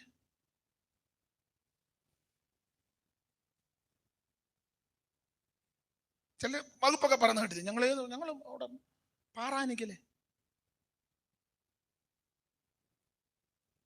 വല്ലവും പുകഴാനുണ്ട് കാൽവറി കുറിച്ചില്ല. ജ്ഞാനി തന്നെ ജ്ഞാനത്തിലും, ധനവാൻ തന്നെ ധനത്തിലും, ബലവാൻ തന്നെ ബലത്തിലും പ്രശംസിക്കരുത്. പ്രശംസിക്കുന്നവനെ യഹോവയിൽ പ്രശംസിക്കണം. യോഗ്യതയുള്ളത് കൊണ്ടല്ല ഇതിനകത്ത് വന്നത്, യോഗ്യത ഇല്ലാഞ്ഞത് കൊണ്ടാണ് ഇതിനകത്ത് വന്നത്. സ്തോത്രം. വിശേഷത ഉള്ളത് കൊണ്ടല്ല എന്നെ നിങ്ങളെ തെരഞ്ഞെടുത്തത്, യാതൊരു വിശേഷത ഇല്ലാതെ കിടന്നത് കൊണ്ടാണ് അവിടുന്ന് നമ്മെ തെരഞ്ഞെടുത്തത്. സ്തോത്രം, സ്തോത്രം. മനസ്സിലായോ? ഈ വയനാട്ടിൽ യോഗ്യത ഇല്ലാഞ്ഞത് കൊണ്ടായി കൃപയ്ക്ക് നിങ്ങൾ വന്നത്. മാനുഷികമായി പഠിച്ച യോഗ്യതയുള്ള പലരും ഇവിടെ ഈ നാട്ടിൽ എന്തുവാ വീരേന്ദ്രകുമാർ രക്ഷിക്കപ്പെടാഞ്ഞ്? ലോകപരമായിട്ട് നല്ല യോഗ്യതയല്ലേ, വിദ്യാഭ്യാസം കൊണ്ട് ഞാൻ പറയണ്ടല്ലോ, നിങ്ങൾക്കറിയാമല്ലോ. പക്ഷെ അങ്ങേർക്ക് കിട്ടാതെ പോയ ഭാഗ്യമാ ദൈവം നമുക്കൊരുക്കിയത്. ഈ കൃപയിൽ വന്നതാണ് നമ്മുടെ ഭാഗ്യം. കരുത്തനാമവൻ കരത്തിനാൽ പിടിച്ചിരിക്കയാൽ ഒരുത്തനും പിടിച്ചുവർ പിരിക്കുവാൻ കഴിഞ്ഞിട. വിരുദ്ധമായി വരുന്നതൊന്നു ഏതുമേ ഭയം നിടാ. വിരുദ്ധമായി വരുന്നതൊന്നു ഏതുമേ ഭയം നിടാ. ഇതെന്തു ഭാഗ്യം ചേർന്നു ഞാനിതാ, ഇതെന്തു ഭാഗ്യം. ഇത്ര ശ്രേഷ്ഠനാഥൻ എൻ്റെ മിത്രമായി ഭവിച്ചുക.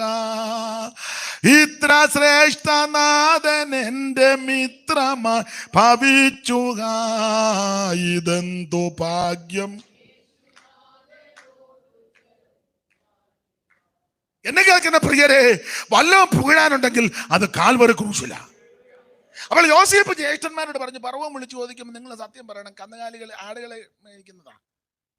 രണ്ട് പ്രയോഗം, ഇടയന്മാരും ഗോപാലകന്മാരും എന്ന് പറഞ്ഞ ആടിനെയും പശുക്കളെയും തീറ്റുന്ന തൊഴിൽ. അത് യോസേപ്പ് മനഃപൂർവ്വമായിട്ട് പറയിപ്പിച്ചതാ. ഇവരല്ലെങ്കിൽ കയറി വകുപ്പൊക്കെ പറയും, അപ്പടി ഇപ്പടി എന്നൊക്കെ പറയും. കാരണം ഇവര് ക്ലിയർ ആയിട്ടില്ലെന്ന് യോസേപ്പിന് നല്ലതുപോലെ അറിയാം. ഇവർ ഈ പെന്തിക്കോസ് വന്നെങ്കിൽ അത്ര ക്ലിയർ ആയിട്ടില്ല, വല്ലപ്പോഴും എടുക്കുകയും ഒക്കെ ഉണ്ട്. ചുണ്ടും കീറിയും നോട്ടമൊക്കെ കാണുമ്പോൾ അറിയാം. എന്നാലും നീ സൺഡേ വന്നിരിക്കുന്നല്ലോ, അത് വലിയ കാര്യം, വലിയ കാര്യം. എന്നാലും ലക്ഷണത്തിൽ അറിയാം, പിന്നെ മുഖമൊക്കെ കാണുമ്പോൾ അറിയാം.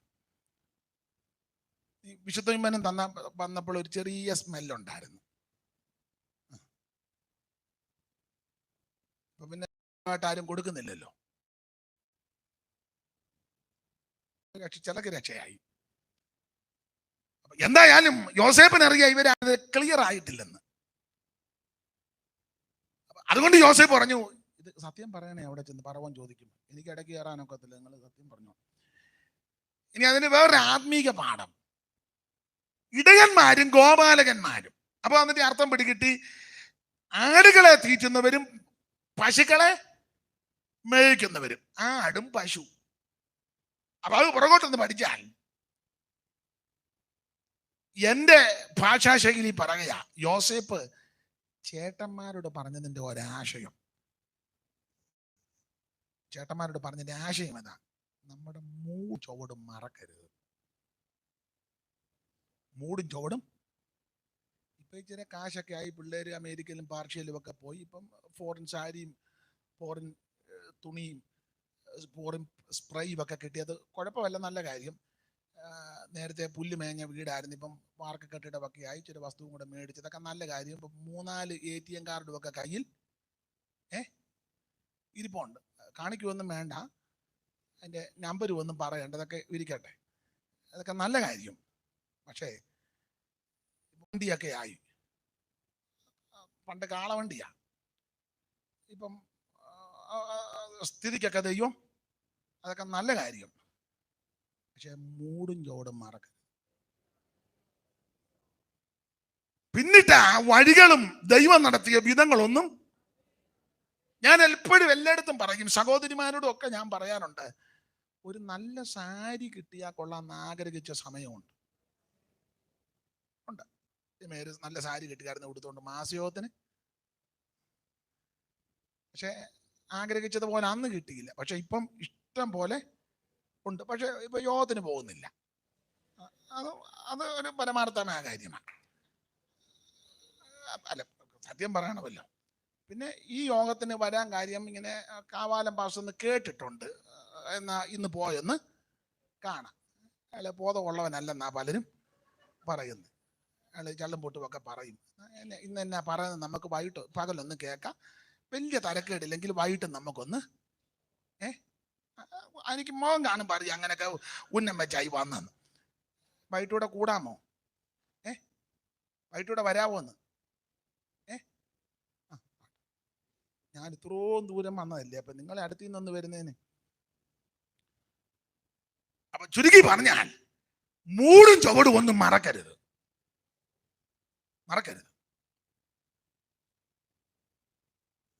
ഞങ്ങളുടെ ഒരു കുഞ്ഞുപാപ്പൻ ഉണ്ടായിരുന്നു, മരിച്ചു പോയി. അപ്പൊ കുഞ്ഞുപാപ്പന് ഒരു യോഗത്തിന് പോകാൻ നേരത്തെ പുള്ളിയുടെ വണ്ടി ഓടിക്കുന്ന അദ്ദേഹത്തിന് വയ്യാഴിയായി വന്നില്ല. അപ്പൊ എന്നോട് പറഞ്ഞു, അവനോട് ചോദിച്ചിട്ട് എന്നെയും കൂടെ യോഗത്തിനൊന്ന്. പുള്ളി അടുത്ത വീട്ടിലെ പുള്ളിക്ക് കാറുണ്ട്. അപ്പം അദ്ദേഹത്തോട് ചെമ്പോ പുള്ളി ഉഴപ്പി ഈ കുഞ്ഞിപ്പാപ്പന് സങ്കടവും ഒരു ചെറിയ അരിശവും ഒക്കെ വന്നേച്ച് എന്നോട് ഒരു സഹോദരനുണ്ട്, ഞങ്ങളുടെ അവൻ എന്നാ കാറ് കാണാൻ തുടങ്ങിയത്? ഞാൻ പറഞ്ഞു, എനിക്കറിയത്തില്ല. ഇവൻ എന്നാ കാറ് കിട്ടിയത്? ഇവനുണ്ടായിരുന്ന കാറ് മഴക്കാറ്, 30 ഇവനുള്ള കാറാണ് മഴക്കാറ്. അല്ലാത്ത ഒരു നല്ല കാര്യമായിട്ട് എനിക്ക് തോന്നി. മൂടും ചുവടും മറക്കരുത്. ദൈവം നിന്നെ നടത്തിയ വിധങ്ങളൊന്നും മറക്കരുത്. ഞാൻ ഇന്നലെ കഴിഞ്ഞ ദിവസമൊക്കെ പ്രസംഗിച്ച സന്ദർഭം വന്നപ്പോൾ ഞാൻ എൻ്റെ ഒരു ചെറിയ സാക്ഷ്യം പറയാനൊരു സന്ദർഭം ഉണ്ടായി. ഞങ്ങളുടെ സഭയിലെ കൂട്ടായ്മയിൽ വരുന്ന ജോസഫ് പാസ്റ്ററുടെ വീട്ടിൽ ഒരു ഉപവാസ പ്രാർത്ഥന, അപ്പൊ കുറച്ച് ദിവസം മുമ്പ്. അപ്പൊ ഉപവാസ പ്രാർത്ഥന അവിടെ തബല വായിക്കാൻ വരുന്നൊരു ഷിനു ഉണ്ട്. തബല വായിക്കാൻ വരുന്നത്, മൃദംഗം വായിക്കുന്നതല്ല, തെറ്റിദ്ധരിക്കരുത്, തബല വായിക്കുന്ന അദ്ദേഹം ഞങ്ങളിങ്ങനെ സംസാരിച്ചും പറഞ്ഞു, ഓ പാഷക്ക് എന്നാ കുഴപ്പം, പാഷക്ക് വണ്ടിയൊക്കെ ഉള്ളത് കൊണ്ട് പോവുകയും വരികയും. ഞാൻ പറഞ്ഞു, നീ എന്നോട് ചില കാര്യം പറയാനുണ്ട്, കർത്താവ് പറഞ്ഞ പോലെ പ്രത്യേനോട് മുമ്പേ പോകാൻ പറ, നീ അവിടെ. ഞാൻ പറഞ്ഞു, ചിനു ഈ വണ്ടി എന്നാ കാണാൻ തുടങ്ങിയത്? എന്നാ നാളാ ഈ വണ്ടിയെ? വണ്ടി ഇല്ലാഞ്ഞ കാലത്തും യോഗം മുടക്കിയിട്ടില്ല. ഇല്ല, യോഗത്തിന് പോകും, ഒറ്റ യോഗം മുടക്കുകയില്ല, കഴിവിന്റെ പരമാവധി. അതുപോലെ അസുഖങ്ങളോ, പിന്നെ ഞാൻ യോഗം ചിലപ്പോൾ ചില യോഗത്തിന് പോകാത്തത് ഈ മരണ വീടുകളിൽ ഞാൻ പോകും. അപ്പൊ അങ്ങനെ ഏതെങ്കിലും യോഗങ്ങൾക്ക് ഭംഗം വന്നെന്നല്ലാതെ ദുഃഖ വീട്ടിൽ പോകും, അതിനാലാവും വിധം ചെന്ന് സഹകരിക്കും. ഞാൻ പറഞ്ഞു, ഷിനു ഞാനൊരു ചെറിയ സാക്ഷ്യം പറയാം. ഞാൻ രക്ഷിക്കപ്പെട്ട് പെന്തിക്കോസ് വന്നപ്പം വീട്ടിൽ അല്പം പ്രതികൂല ആരംഭ സമയത്തുണ്ടായിരുന്നു. അത് കഴിഞ്ഞ് ബൈബിൾ സ്കൂളിലോട്ടൊക്കെ അങ്ങ് പോയി പഠിച്ച്. അപ്പൊ ഇന്നത്തെ പോലെ എല്ലാവർക്കും മൊബൈലില്ല, മിക്ക വീട്ടിലും ലാൻഡ് ഫോണും ഇല്ല. ഇപ്പൊ നമുക്ക് മൊബൈൽ ഉള്ളത് കൊണ്ട് ഒന്ന് വിളിക്കാം, അയ്യോ ഞാൻ അങ്ങോട്ടൊന്ന് വരുന്നുണ്ട്, അല്ലെ എനിക്കൊന്ന് വിശ്രമിക്കണം, അല്ലെ ഞാൻ വിളിച്ച് പറയാം, പറഞ്ഞൊരു വീട്ടിൽ ഏത് സമയത്ത് നമുക്ക് ചെല്ലാം. നമുക്ക് വേണ്ടപ്പെട്ട വീടുകളാണെങ്കിൽ ഏത് സമയത്തും അവരും പ്രതീക്ഷിക്കും, അല്പം വൈകിയാന്നേലും പ്രതീക്ഷിക്കും. എന്നാൽ പണ്ട് അങ്ങനെ ഒക്കത്തില്ല. ആ സമയത്ത് ഒരു വീട്ടിൽ ചെല്ലാൻ പറ്റുമോ? ഒക്കത്തില്ല. ഞാൻ ഷീനോട് പറഞ്ഞ അന്ന് വീട്ടിൽ ചെല്ലാൻ പറ്റാത്തൊരു സാഹചര്യങ്ങളും ഉണ്ട്. അന്ന് അതില്ല, കാവാലത്തോട്ടൊക്കെ പോകണമെങ്കിൽ 10 മണി കഴിഞ്ഞാൽ പിന്നെ ചങ്ങനാശ്ശേരി ബോട്ട് കടവിൽ നിന്ന് ബോട്ടും ഇല്ല, 10 മണിയാകുമ്പോൾ തീരും, പിന്നെ രാവിലെ ഉള്ളു. അപ്പൊ അങ്ങനെയുള്ള സന്ദർഭങ്ങളൊക്കെ ധാരാളം വന്നിട്ടുണ്ട്. അപ്പം 1-2 അപ്പം ഞാൻ ചെയ്യുന്നത്, ഞാൻ പറഞ്ഞു ഷീനോ, അങ്ങനെയുള്ള രംഗങ്ങളില് ഞാൻ ഈ ചങ്ങനാശ്ശേരി ബസ് സ്റ്റാൻഡിലും കോട്ടയം ബസ് സ്റ്റാൻഡിലും തിരുവല്ല ബസ് സ്റ്റാൻഡിലും ഒക്കെ 1, 2, 10, 100 അല്ല അനേക രാത്രി ഇരുന്ന് വെളുപ്പിച്ചിട്ടുണ്ട്. വണ്ടിയൊന്നുമില്ല. ആ സമയത്ത് ഒരു വീട്ടിൽ കയറി ചെല്ലാൻ പറ്റുമോ? ഒക്കത്തില്ല. അവിടെ ഇരുന്ന് നേരം വെളുപ്പിച്ചിട്ടുണ്ട്. വീട്ടിൽ ചില സമയത്ത് ചെല്ലാൻ പറ്റാത്ത ആരംഭ സമയത്ത്, പിന്നെ ചില സമയത്ത് അങ്ങനെ ഇരിക്കുന്നതും ബുദ്ധിമുട്ടായതുകൊണ്ട് ചിലപ്പം ചെയ്തിട്ടുണ്ട്. കോട്ടയത്ത് നിന്ന് ബസ് കയറും, കൊട്ടാരക്കരയ്ക്ക് പോകേണ്ടിയിട്ടല്ല, കോട്ടയത്ത് നിന്ന് ബസ്സിൽ കയറിയിരിക്കും, സുഖമായിട്ട് ഉറങ്ങി കൊട്ടാരക്കര ആ ബസ്സിൽ തന്നെ ഇരിക്കും ചിലപ്പം, അല്ലെങ്കിൽ അടുത്ത ബസ്സിൽ കയറി തിരിച്ച് കോട്ടയത്ത്. അപ്പം നേരം വെളുക്കും. അത് 1, 2, 10 അല്ല, അനേക പ്രാവശ്യം. പക്ഷെ യോഗം മുടക്കിയിട്ടില്ല. ഇപ്പം നമ്മൾ കാറിലോ മറ്റു വണ്ടികളിലൊക്കെ പോകുമ്പം പഴയതൊന്നും മറക്കരുത്.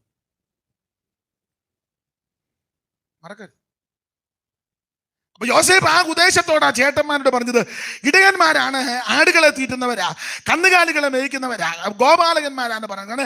2 മൃഗത്തെ ആസ്പദീകരിച്ച, 1 ആട്, 2 പശു. ഇതിന്റെ ആശയം ആ മൂടും ചുവടും ഓർക്കണം. അതിന് ഇവരുടെ ഈ 2 സ്ത്രീകളിൽ നിന്ന് ഈ ഗോത്രപിതാക്കന്മാരെല്ലാം ഉടലെടുത്തത്. അതിന്റെ തെളിവാണ് ഈ പട്ടണവാതിക്കൽ വെച്ച് ബോവസിന്റെയും രൂത്തിന്റെയും വിവാഹം. പട്ടണവാതിക്കൽ വെച്ച് ആ വിവാഹം സംഭവം പിന്നീട് അന്നിലെ വിഷയമാണ്. പട്ടണവാതിക്കൽ വെച്ച് വിവാഹം നടന്നപ്പോൾ മൂപ്പന്മാരെല്ലാം കൂടെ പറഞ്ഞു, ഇതിന് ഞങ്ങൾ സാക്ഷികളും, ഞങ്ങൾ ഇതിന് സാക്ഷികൾ. എന്നിട്ട് അവര് പറയുന്ന ഒരു പ്രയോഗമുണ്ട്, അല്ലയോ ബോവസേ, നിന്റെ വീട്ടിൽ വന്നിരിക്കുന്ന ഈ സ്ത്രീയെ ബാക്കി സഹോദരിമാര് പറഞ്ഞ് പൂരിപ്പിച്ചു തരണം. സഹോദരിമാര്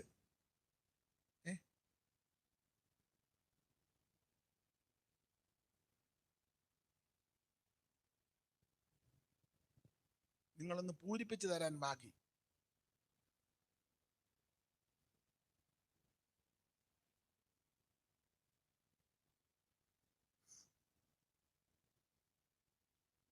മതിയൊന്നു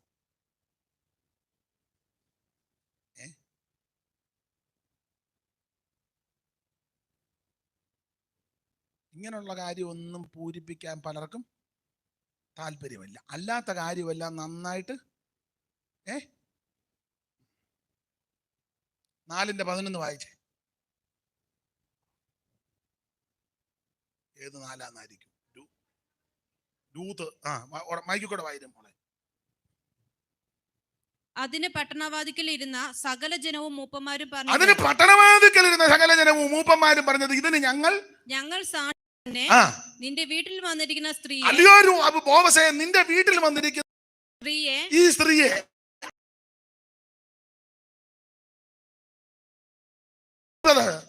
അവർ ഇരുവരും ഇസ്രായേൽ ഗ്രഹം പണിതത്. നന്നായിട്ട് വായിച്ചേ. അവർ ഇരുവരും ഇസ്രായേൽ ഗ്രഹം. നന്നായിട്ട് വായിച്ചേ. ഗ്രഹം. നന്നായിട്ട് വായിച്ചേ.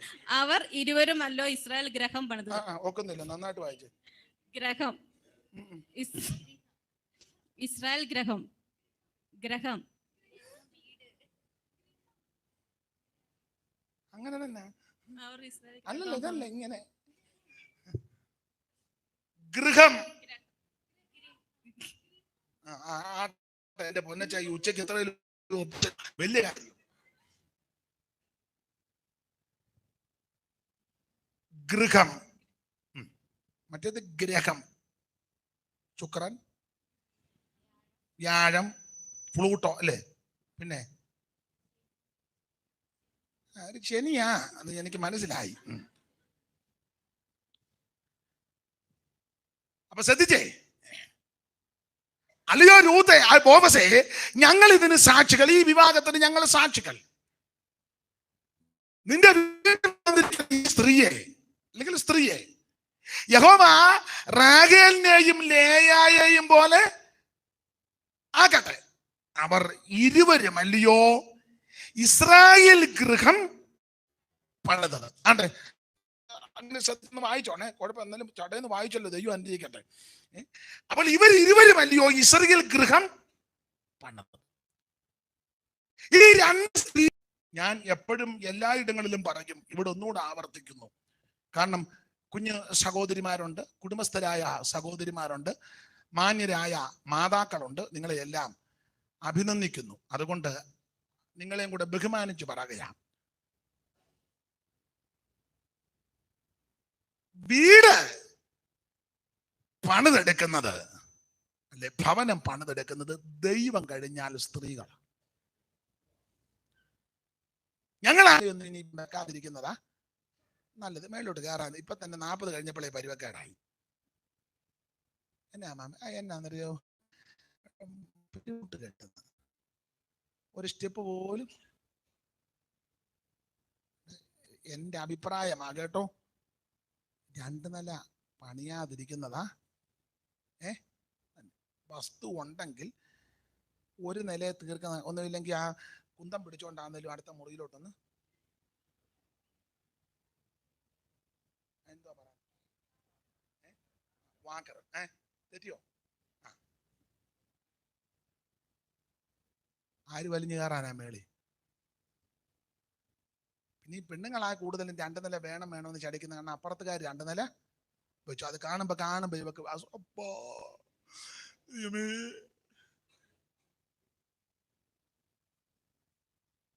എന്നിട്ട് ഇത് പണിതിട്ടേച്ച് തൂക്കുകയില്ല, തുടക്കുകയില്ല, വാരികയില്ല. ഗസ്റ്റ് വരുമ്പോഴാ, നാളെ ഗസ്റ്റ് വരുന്നുണ്ട്, നിങ്ങൾ മേളിലോട്ടൊന്ന് കയറിക്കുക. എത്ര നാളായി അയാളെ ചൂലുമായിട്ട് മേളില, അയാൾക്കും തീരെ വയ്യ, എന്നാലും അയാള് ഞാൻ തമാശ പറഞ്ഞ.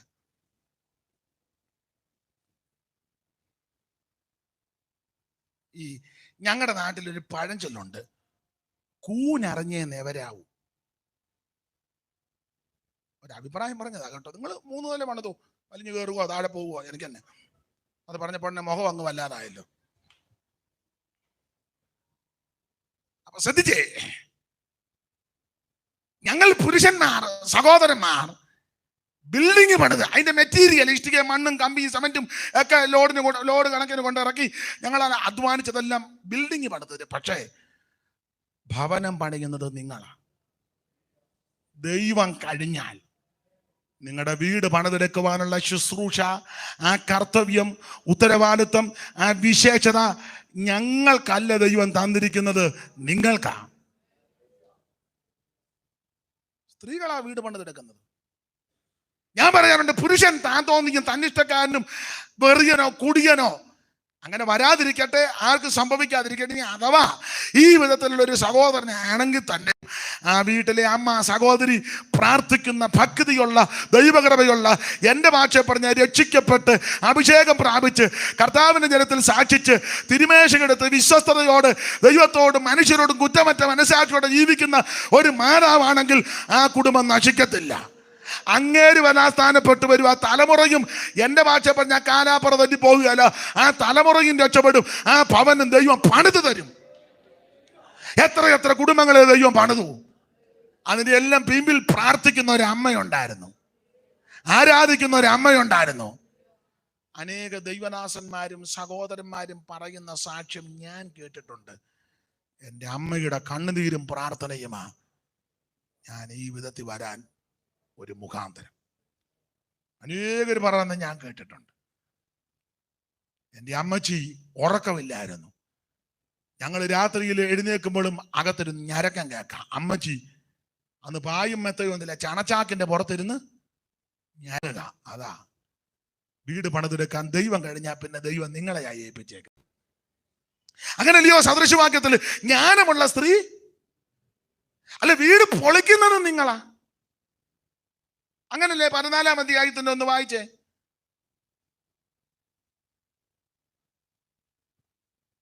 പെട്ടെന്ന് വായിക്കും മോളെ. സ്ത്രീകളിൽ ജ്ഞാനമുള്ളവൾ തന്റെ വീട് പണിയുന്നു. സ്ത്രീകളിൽ ജ്ഞാനമുള്ളവൾ തന്റെ വീട് പണിയുന്നു. അടുത്ത വാക്യം കൂടെ വായിര്. ഭോഷത്വമുള്ളവളോ അത് സ്വന്തം കൈകളാൽ പൊളിച്ചു കളയും. അപ്പൊ പണിയുന്നത് നിങ്ങളാ. അത് മൈക്കിൽ കൂടെ പൊളിക്കുന്ന കാര്യം ഉറക്കെ പറഞ്ഞ മൈക്കിൽ കൂടെ അവര് കേൾക്കും. അല്ല അത് ഞാൻ വായിച്ചു. ഈ പൊളിക്കുന്നത് നിങ്ങളാന്ന് പറ മൈക്കിൽ കൂടെ അവര് കേൾക്കട്ടെ. പറയല്ലേ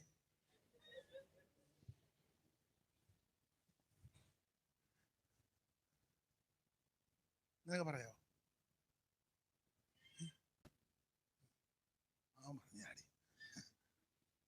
സ്തോത്രം. ഒരു സ്ത്രീ വിചാരിച്ചാൽ നിന്റെ വീട് പണിതെടുക്കാം. ഭർത്താവ് മുഴുക്കുടിക്കാനാ, മദ്യപാനിയാ, നീ തകർന്നു പോകരുത്. അങ്ങേരില്ലാത്തപ്പോ മുട്ടയിലിരിക്കണം. ദൈവസന്നിധി കരഞ്ഞ് പ്രാർത്ഥിക്കണം. ദൈവമേ, സകല ഹൃദയങ്ങൾക്ക് രൂപാന്തരം വരുത്തുവാൻ കഴിവുള്ള നിന്റെ കരങ്ങളിൽ എൻ്റെ ഹസ്ബൻഡിനെ ഏൽപ്പിച്ചു തരികയാ. അവൻ ദോഷം വരാതെ വണ്ണം മാനസാന്തരം കൊടുക്കണം. നീ മുട്ടിപ്പായി പ്രാർത്ഥിക്ക്, ദൈവം അത്ഭുതം ചെയ്യും. ഒരു കൗൺസിലറിൻ്റെയൊക്കെ കൊണ്ടുപോകണ്ട. ഇത് ഭർത്താവിനെ വിളിച്ചോണ്ട് രാവിലെ കാറൊക്കെ കയറ്റി അവന് അന്നേരം അവിടെ ഇരിക്കുമ്പോൾ പോയപ്പം ബിവറേജിന്റെ അവിടെ ആള് നിൽക്കുന്നു. അന്നേരം അവനിങ്ങനെ ഇരിക്കുക. അവിടെ പോവാ കൗൺസിൽ. അവനെ കൊണ്ട് എങ്ങും പോകണ്ട, ഞാൻ നിനക്ക് ബുദ്ധി പറഞ്ഞു തരാം. അവനില്ലാത്തപ്പോ നീ മുഴങ്കാലിൽ ഇരിക്കണം. അവന്റെ പേര് പറഞ്ഞ് നീ പ്രാർത്ഥിക്കണം. വേറെ ആരോടും ഫോൺ ചെയ്യുകയും വേണ്ട, നേരെ മേളിലോട്ട് കൊടുത്താൽ മതി. ദൈവം ഇടപെടും, ദൈവം രൂപാന്തരം കൊടുക്കും. ദൈവത്താൽ കഴിയാത്ത ഒരു കാര്യവുമില്ല. Price the Lord. എങ്ങും പോകേണ്ട കാര്യമില്ല. മുട്ടാലിരിക്കണം. പ്രാർത്ഥനയിൽ പോരാടണം. പ്രാർത്ഥിക്കുന്ന ഒരു മാതാവുണ്ടെങ്കിൽ, പ്രാർത്ഥിക്കുന്ന ഒരു സഹോദരി ഉണ്ടെങ്കിൽ, പ്രാർത്ഥിക്കുന്ന ഒരു ഭാര്യ ഉണ്ടെങ്കിൽ നിന്റെ കുടുംബം രക്ഷപ്പെടും. നിന്റെ സന്തതിക്കും ദോഷം വരികയല്ല, സന്തതിയും അനുഗ്രഹിക്കപ്പെടും. അപ്പൊ ഈ പട്ടണത്തിലെ മൂപ്പന്മാരും ഇവര് പറയുക, ഞങ്ങൾ ഇതിന് സാക്ഷികൾ. ബോവസേ നിന്റെ വീട്ടിൽ വന്നിരിക്കുന്ന ഈ സ്ത്രീയെ യഹോവ റാഹേലിനെ ലേയായെയും പോലെ ആക്കട്ടെ. അവർ ഇരുവരുമല്ലയോ ഇസ്രായേൽ ഗൃഹം. ഈ രണ്ട് പെണ്ണുങ്ങൾ കൂടിയാ, എന്റെ ഭാഷയാ, ഈ രണ്ട് പെണ്ണുങ്ങൾ കൂടിയാ ഇസ്രായേൽ ഗൃഹം പണിതത്. രണ്ട് പെണ്ണുങ്ങൾ കൂടിയാൽ എന്തുവാ നടക്കാതെ?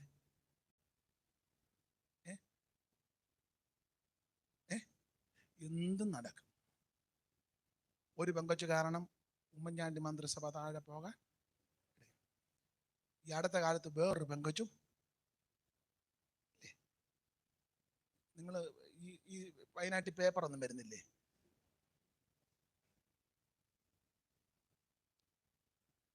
തമിഴ്നാട്ടിലും രണ്ട് പെണ്ണുങ്ങളുണ്ടായിരുന്നു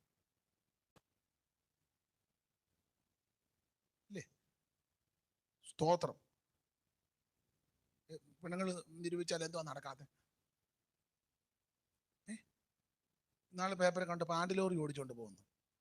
നിനക്കൊരു സൈക്കിളെ പോലും കയറാൻ ഇതുവരെ, സൈക്കിൾ എടുത്തപ്പോൾ കൊണ്ട് വ്യാഴ വീണ് പാണ്ടിലോറി ഓടിച്ച് പെണ്ണുങ്ങൾ പോകുന്നെന്ന് വയനാട് ചുരം ഈസി ആയിട്ട് കൊണ്ടുപോകും. എന്തോ നടക്കും? സ്തോത്രം. നിങ്ങൾ നിരൂപിച്ചാൽ പലതും നടക്കും. ആവശ്യമില്ലാത്ത ഒന്നും നടത്തണ്ട, നല്ല കാര്യങ്ങൾ നടത്തിയെടുക്കണം. സ്തോത്രം. അവർ റാഹേല് ലേയായി, ഇവർ ഇരുവരുമാണ് ഇസ്രായേൽ ഗൃഹം പണിതത്. റാഹേല് ലേയ. റാഹേൽ എന്ന വാക്കിന് കൊടുത്തിരിക്കുന്ന ഒരാശയം പശുക്കിടാവെന്ന അർത്ഥം. പശുക്കിടാവ്. ലേയ പെണ്ണാട്ടിൻകുട്ടിയും പശുക്കിടാവും. ഈ ആശയം വെച്ച യോസേപ്പ് പറഞ്ഞത് ഗോപാലകന്മാരാന്ന് ഇടയന്മാരാന്നും പറഞ്ഞേക്കാം. സ്തോത്രം. ഇനി ഇടയ്ക്ക് കയറിയ ഒരു കാര്യം പറയാം. നിങ്ങൾക്ക് വചനമൊക്കെ തിട്ടമുള്ളവരായതുകൊണ്ടാ. ഇസ്രായേലിലെ ആദ്യം നിങ്ങൾക്കറിയാം രാജാവായത് ഏത് ഗോത്രത്തിൽ നിന്നാ?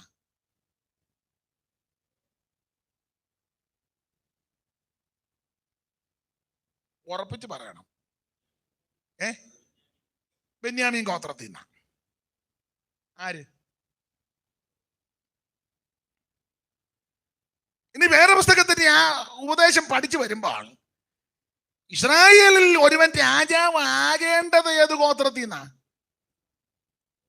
യഹൂദയിൽ നിന്നാ വരേണ്ടത്. കാരണം ഗോത്രപിതാവാകുന്ന യാക്കോവ് മരണാസന്ന സമയത്ത് തലമുറകളെയെല്ലാം കൂടെ വിളിച്ച് ഭാവികാലം സംബന്ധിച്ച് ദൂത് പറയുന്ന കൂട്ടത്തിൽ പറഞ്ഞത്, യഹൂദയ്ക്ക് അനുഗ്രഹവചസ് കൊടുത്തപ്പോൾ പറഞ്ഞത്, യഹൂദയെ സഹോദരന്മാര് നിന്നെ പുകഴ്ത്തും, അവകാശമുള്ളവൻ വരുവോളം ചെങ്കോൽ യഹൂദയിൽ നിന്നും രാജതണ്ടവന്റെ കാലുകളുടെ ഇടയിൽ നിന്നും. ആ വാക്യത്തിന്റെ എല്ലാ അർത്ഥം രാജാക്കന്മാര് വരേണ്ടത് യഹൂദ ഗോത്രത്തിൽ നിന്നാ.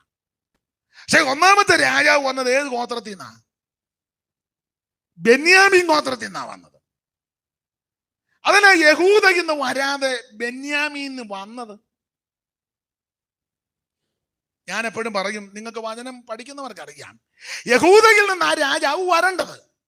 പക്ഷെ യഹൂദയിൽ നിന്ന് വന്നില്ല. പിന്നെയോ ബെന്യാമീൻ ഗോത്രത്തിൽ നിന്നാ ഒരുവൻ രാജാവായത്. അതിന്റെ ഒറ്റ വാക്ക് പറയാം, ബെന്യാമീൻ ഗോത്രത്തിൽ നിന്ന് രാജാവ് പ്രാരംഭത്തിൽ വരാൻ കാരണം എന്റെ ശൈലിയിലാ പറയുന്നത്. അപ്പൊ വചനത്തെ അടിസ്ഥാനമാക്കിയ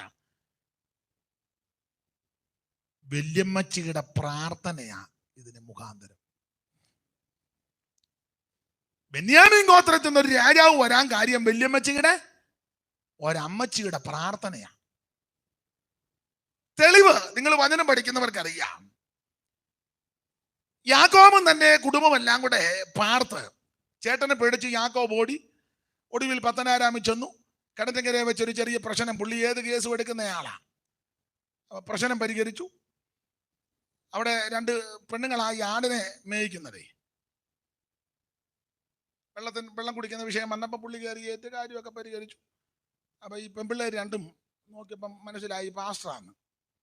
അന്നിപ്പം പടുതിയൊക്കെ കണ്ടപ്പം പെൺപിള്ളേർ വീട്ടിൽ ചെന്ന് പറഞ്ഞു, അപ്പച്ചൻ ചോദിച്ചു, നിങ്ങൾ ഇന്ന് നേരത്തെ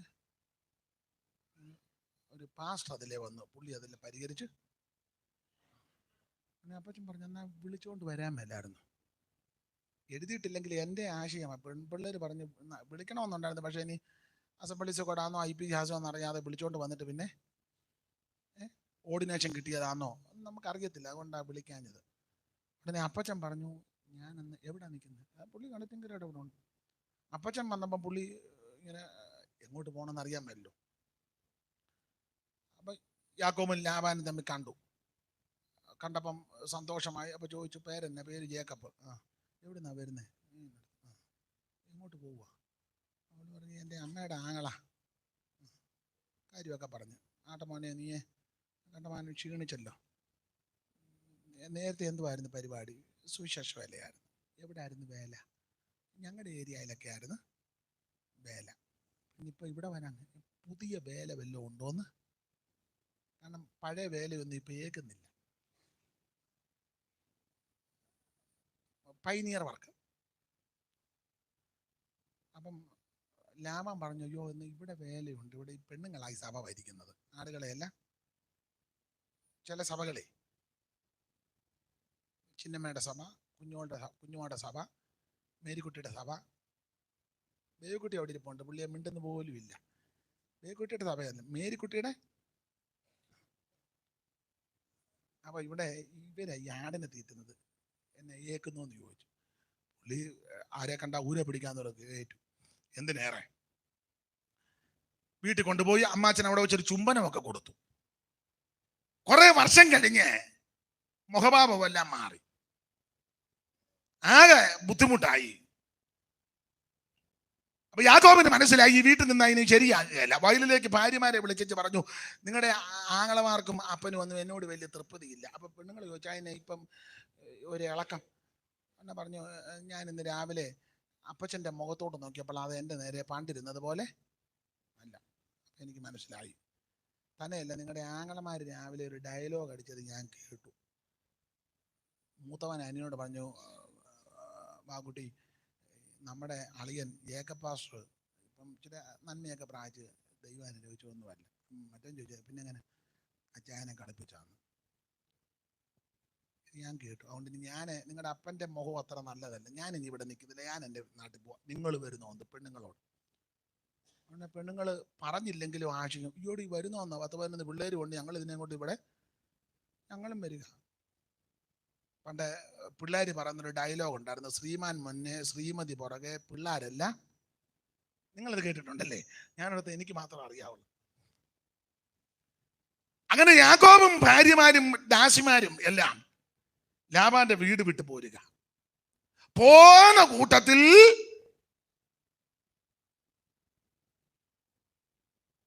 എനിക്ക് തോന്നുന്നു,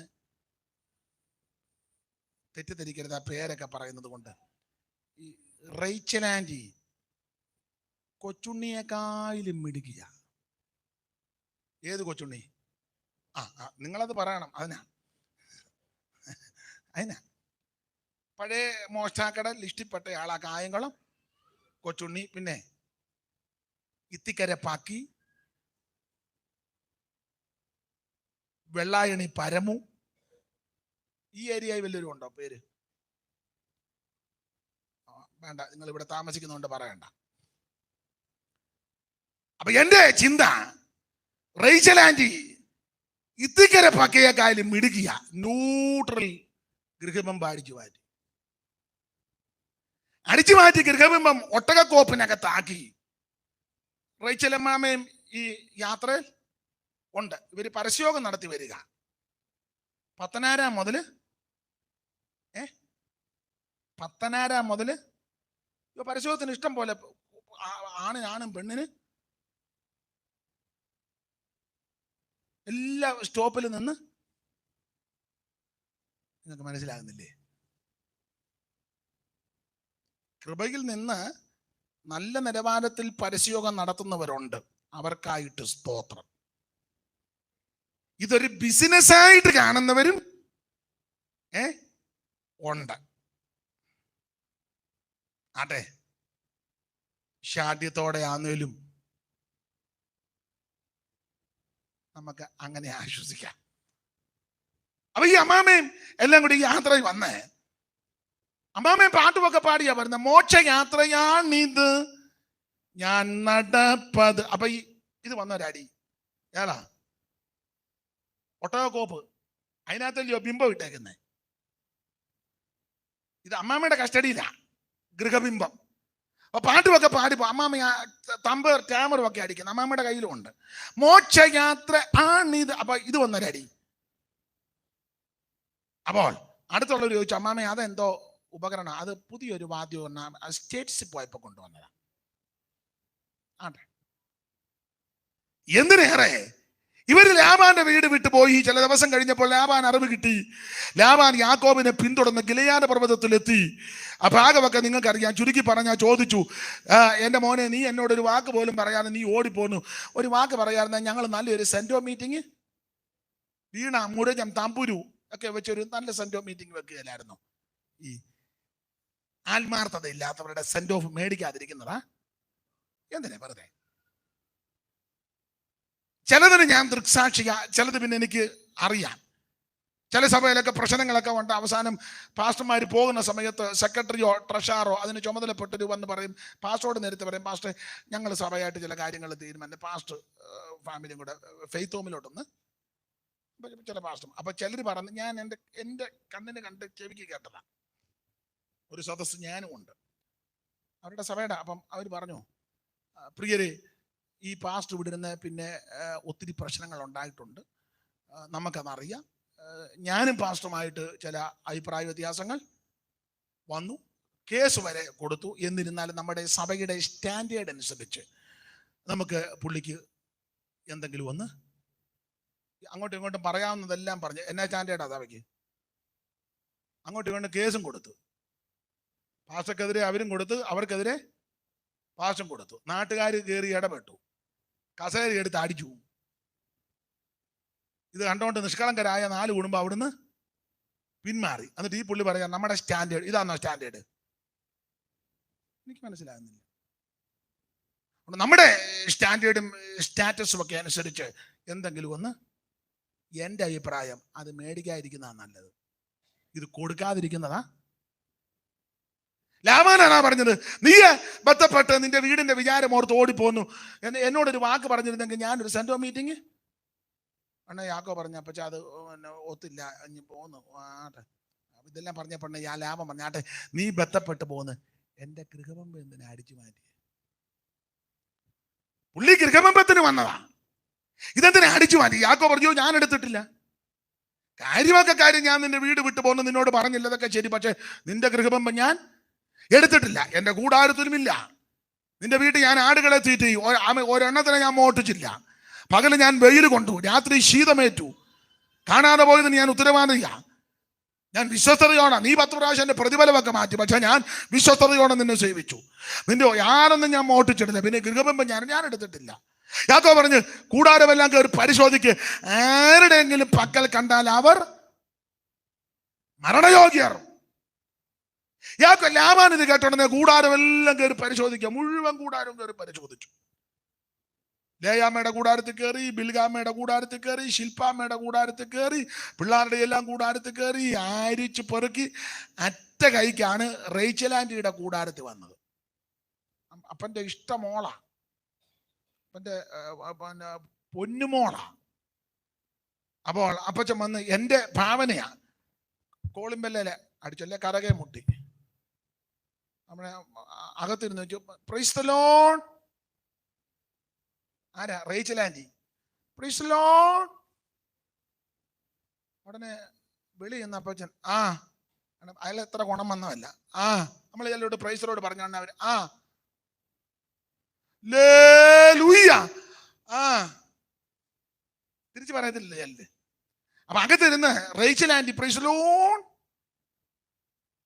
ഉടനെ റേച്ചലാന്നോടി? അപ്പം ശബ്ദം കേട്ട അപ്പച്ചനാന്നോ? അതെ. അപ്പച്ചാ കേറി വാ, നീ ഇങ്ങോട്ട് നടങ്ങി വന്ന ഒരു കാര്യം ചോദിക്കാനാ. എന്നാ അപ്പച്ചാ? എടി നിങ്ങൾ അവിടുന്ന് പോന്നേ പിന്നെ എന്റെ ഗൃഹബിംബം കാണുന്നില്ല. ഞാൻ തപ്പാവുന്നതിന്റെ പരമാവധി അവിടെ എല്ലാം തപ്പി, പിന്നെ ഇവിടെ വന്നിപ്പോ എല്ലാം തപ്പി കിട്ടിയില്ല. നിന്റെ കയ്യിലെങ്ങാനും കൊണ്ടോടി? ഉടനെ റേച്ചൽ ആന്റി, പപ്പ ഞാൻ അങ്ങോട്ട് എഴുന്നേറ്റ് വരത്തില്ല, ഞാൻ ഫാസ്റ്റിങ്ങിലാ. ഫാസ്റ്റിംഗ് പ്രയറില്ല. ഞാൻ ഈ ഫാസ്റ്റിംഗ് പ്രയർ ഞാൻ ഇരുന്നാ പിന്നെ അവിടുന്ന് ഞാൻ എഴുന്നേക്കുന്നില്ല. 3 ഡേയ്സാ, ഈ 3 ദിവസം കഴിയാതെ ഞാൻ എഴുന്നേക്കുന്നില്ല. അപ്പച്ചി ഇങ്ങോട്ട് വന്നാട്ടെ. അപ്പൻ അവിടെ ചെന്നപ്പം റേച്ചൽ ആന്റി അവിടെ ഇരിക്കുക. എന്റെ ചിന്തയാ, ഒട്ടോകോപ്പിനകത്ത് ഗൃഹബന്ധം പോലെ അടിച്ചു മാറ്റിയത് സുരക്ഷിതമായിട്ട് മാറ്റി, അതിന്റെ മേളിൽ പുൽപ്പായിട്ട്, അതിന്റെ മേളിൽ ഇപ്പോഴത്തെ മെത്തപ്പായി വിട്ടേച്ച്, അതിന്റെ മേളിൽ മുട്ടയിലിരുന്നേച്ച് ഒരു തമ്പേറുമുണ്ട്. റേച്ചൽ ആന്റി, തീ കത്തിക്കാ എന്നിൽ, തീ കത്തിക്കാ സ്വർഗ. അപ്പച്ചനോണ്ടിരുന്ന് പാടാൻ. അപ്പച്ചൻ പറഞ്ഞ് പാടാൻ നേരമില്ലടി, ബിംബം കാണുന്നില്ല. ഇല്ല അപ്പച്ചൻ. അപ്പം അപ്പച്ചനോട് താട്ടെ, അവളെ ഈ കല്യാണമൊക്കെ കഴിക്കുന്നതിന് മുന്നേ അല്പം പിടിവാശിയും തന്നിഷ്ടവും സൗന്ദര്യത്തിന്റെ അല്പം ഹുങ്കും തണ്ടുമൊക്കെ ഉണ്ടെങ്കിൽ ഏതായാലും അവള് ഫാസ്റ്റിംഗ് ഇരിക്കുന്നല്ലോ, ആട്ടെ മോളെ എഴുന്നേക്കണ്ട, ഫാസ്റ്റിംഗ് നടക്കട്ടെ. അപ്പച്ചനും പ്രാർത്ഥിച്ചോൾ. ആട്ടെ അപ്പച്ച, ചെന്നിട്ട് വിളിക്കണേ, ഫോൺ വിളിക്കണേ. അപ്പനെ അങ്ങനെ ഓർഡർ വിട്ടു. ഇവൾ ഈ വിഷയത്തിൽ അനുദമിച്ചില്ല, ക്രമീകരണം വരുത്തിയില്ല. എന്തിനേറെ ഞാന് കൃത്യസമയത്ത് യോഗം നിർത്തും. ചിലർക്ക് എന്നെ പറ്റി ഒരു ധാരണയുണ്ടായേക്ക് ബോധവും പൊക്കണമെന്നും ഉള്ളവനല്ല. അത് ഞാൻ കാണിച്ചു തരാം, ബോധമുണ്ടോ ഇല്ലയോ എന്ന്. നിങ്ങൾക്ക് അങ്ങനെ വല്ല ധാരണയുണ്ടെങ്കിൽ അത് ഞാൻ തിരുത്തിയേച്ചേ ഇന്ന് പോവുള്ളൂ. നിങ്ങൾ ബൈബിളിന്റെ സിപ്പിട്ടൊന്നും എന്നെ കാണിക്കണ്ട. മൂക്കരിക്കുന്ന കണ്ണാടി മാറ്റുമെന്ന് മേടിച്ചല്ല, അങ്ങനെ സിഗ്നൽ തരുന്ന മൂക്കരിക്കുന്ന കണ്ണാടി അങ്ങ് മടക്കും എന്ന് പറഞ്ഞാൽ യോഗം നിർത്താൻ സമയമായി. അല്ലെ ബൈബിളിന്റെ സിബ് ഇട്ട് കാണിക്കും. അതൊന്നും ഇവിടെ ചെലവാകുകയില്ല, ഞാൻ കൃത്യസമയത്ത് നിർത്തിക്കോളാം. അപ്പൊ ശ്രദ്ധിക്കുക, അപ്പൻ അങ്ങ് കടന്നുപോയി. അപ്പൻ പോയി. യാക്കോബ് ഇന്ന് അറിയുന്നില്ല റേച്ചൽ ഇത് ചെയ്തത്. നാളുകൾ അങ്ങോട്ട് കഴിഞ്ഞു. ഇവര് യാത്ര ചെയ്ത് സുക്കോത്തുമൊക്കെ കഴിഞ്ഞ് സുക്കോത്ത് വന്ന് പാർത്ത് ഒടുവിൽ ദൈവം യാക്കോബിനോട് പറഞ്ഞ് സുക്കോത്തിൽ വെച്ച് മുഴുവൻ പ്രശ്നമായി. മുഴുവൻ പ്രശ്നം. 34-ാം അധ്യായത്തിൽ അപ്പന്റെ 2 മക്കളായ ശിമയോനും ലേവിയും വാളെടുത്ത് വെട്ടാൻ പോയി. ക്ഷിപ്രകോപികളായി എന്ന് പറഞ്ഞ ആത്മസംയമനമില്ലാത്ത 2 പിള്ളേര് ശേഖപൗരന്മാരെ വെട്ടിക്കൊന്നു. ഇത് കണ്ടോണ്ട് അപ്പം പറഞ്ഞു, നിങ്ങൾ ഈ ദേശത്ത് തന്നെ നാറ്റിച്ചെന്ന്. എന്നെ നാറ്റി, നിങ്ങൾ പെന്തിക്കോസ് നാറ്റിച്ചു. നിങ്ങൾ ഈ പെന്തിക്കോസ് നാറ്റിച്ചു. പെന്തിക്കോസിന് പവിത്രതയുണ്ട് കേട്ടോ. പെന്തിക്കോസിന് ഇതിന്റെ മൂല്യമുണ്ട്. പെന്തിക്കോസിന് ഇതിന്റെ സ്റ്റാൻഡേർഡ് ഉണ്ട്. ചിലർ പറഞ്ഞ പെന്തിക്കോസുകാർ സ്റ്റാൻഡേർഡ് ഇല്ല. പെന്തിക്കോസിനാ സ്റ്റാൻഡേർഡ്. പക്ഷെ ചിലര് അവരുടെ ജീവിതം കൊണ്ടിത് നാറ്റിച്ചു. പെന്തിക്കോസിനൊരു കുഴപ്പവും വന്നിട്ടില്ല. അവിടെ ഒരു പാസ്റ്റർ അത് എഴുതും, ഇവിടെ ഒരു പാസ്റ്റർ അതങ്ങനെ ഇനിയും പാസ്റ്റർമാർ എന്തെല്ലാം ചെയ്യും. പെന്തിക്കോസിനൊരു കുഴപ്പവും വരികയല്ല. ആ സഭയെ പ്രശ്നം, ഈ സഭയെ പ്രശ്നം, അതൊക്കെ നടക്കും. ഇതിനകത്ത് ജീവിക്കുന്ന പെന്തിക്കോസുകാരുണ്ട്. പരമാർത്ഥതയോടെ, വിശ്വസ്തയോടെ, വിശുദ്ധിയോടെ കർത്താവിന്റെ വരവനായി കാത്തിരിക്കുന്ന, നോക്കി പാർക്കുന്ന അനേക പെന്തിക്കോസുകാരുണ്ട്. സ്തോത്രം. അവിടെ ഒരു ജോർജ് അത് ചെയ്തു, അവിടെ ഒരു കണ്ണൻ അല്ലെ തമ്പി അല്ലെ തൂമ്പി അത് ചെയ്തു, ഇത് ചെയ്തു, അല്ലെ അവനെ യവനെ, ഞാൻ പേരുകളൊന്നും ഇപ്പൊ പറയുന്നില്ല. അതുകൊണ്ട് ആ കണ്ണൂരുകാരൻ അത് ചെയ്തു, കോഴിക്കോട്ടുകാരൻ ഇത് ചെയ്തു, ആഞ്ഞിലിത്താരൻകാരൻ അത് ചെയ്തു, പത്തനംതിട്ടക്കാരൻ, അതൊക്കെ അങ്ങനെ ചെയ്യും, അതൊക്കെ നടക്കും. പക്ഷെ പെന്തിക്കോസിനൊരു കുഴപ്പവും വരികയല്ല.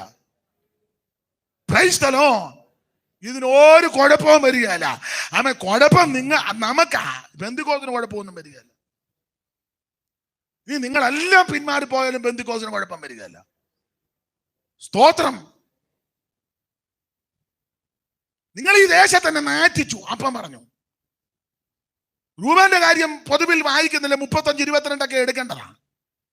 സ്തോത്രം. മാമ വാക്യം കണ്ടെന്ന് തോന്നുന്നു. 30-ാം വാക്യമാണോ വായിച്ചേ?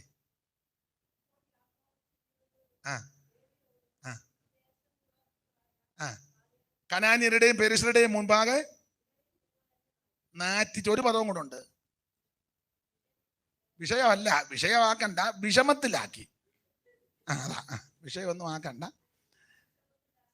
എന്നെ വിഷമത്തിലാക്കരുത്. ഇനി ഇങ്ങോട്ട് നോക്കിയേ, ഞാൻ പറയാം. ഈ ദേശനിവാസികളാകുന്ന കനാന്യരുടെയും പെരിസരുടെയും മുമ്പാകെ നിങ്ങൾ എന്നെ നാറ്റിച്ച് വിഷമത്തിലാക്കി. അപ്പനെ നാറ്റിച്ച് 2 എണ്ണം. രൂപന്റെ ചരിത്രം പൊതുവിൽ ഇപ്പൊ പറയുന്നില്ല. ഇങ്ങനെയൊക്കെ പ്രശ്നമായപ്പോ യാക്കോബിനോട് ദൈവം പറഞ്ഞടാ, പെങ്കച്ചൊന്ന് പേടച്ചു. ആ ഒരു താഴെ വെച്ച ഊർമ്പരിക്കും തലയെ വെച്ച പേന്റിക്കും എന്ന് പറഞ്ഞു വളർത്തിക്കൊണ്ട് വന്ന മോള്. എന്നെ പേരെങ്ങനെ? ഞാനങ്ങ് പേരെടുക്ക, ദീന ലേയ ജേക്കബ്. ഇപ്പോഴത്തെ അങ്ങനെ 3 പേരില്ലേ പെൺപിള്ളേർക്കൊക്കെ, ദീന ലേയ ജേക്കബ്. അത് പരുവക്കേടായി. ആ പിള്ളേര് വേറെ പുസ്തകമായിട്ട് നടക്കേണ്ട ശിമിയോനും ലേവിയും കൊടുവാളെടുത്തോണ്ട് ഇറങ്ങി.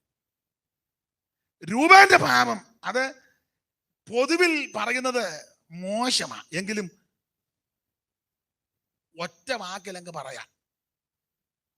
വേണ്ട, അത് പറയുന്നില്ല, വെറുതെ എന്തിനാ. സ്തോത്രം. എല്ലാം കുഴഞ്ഞു.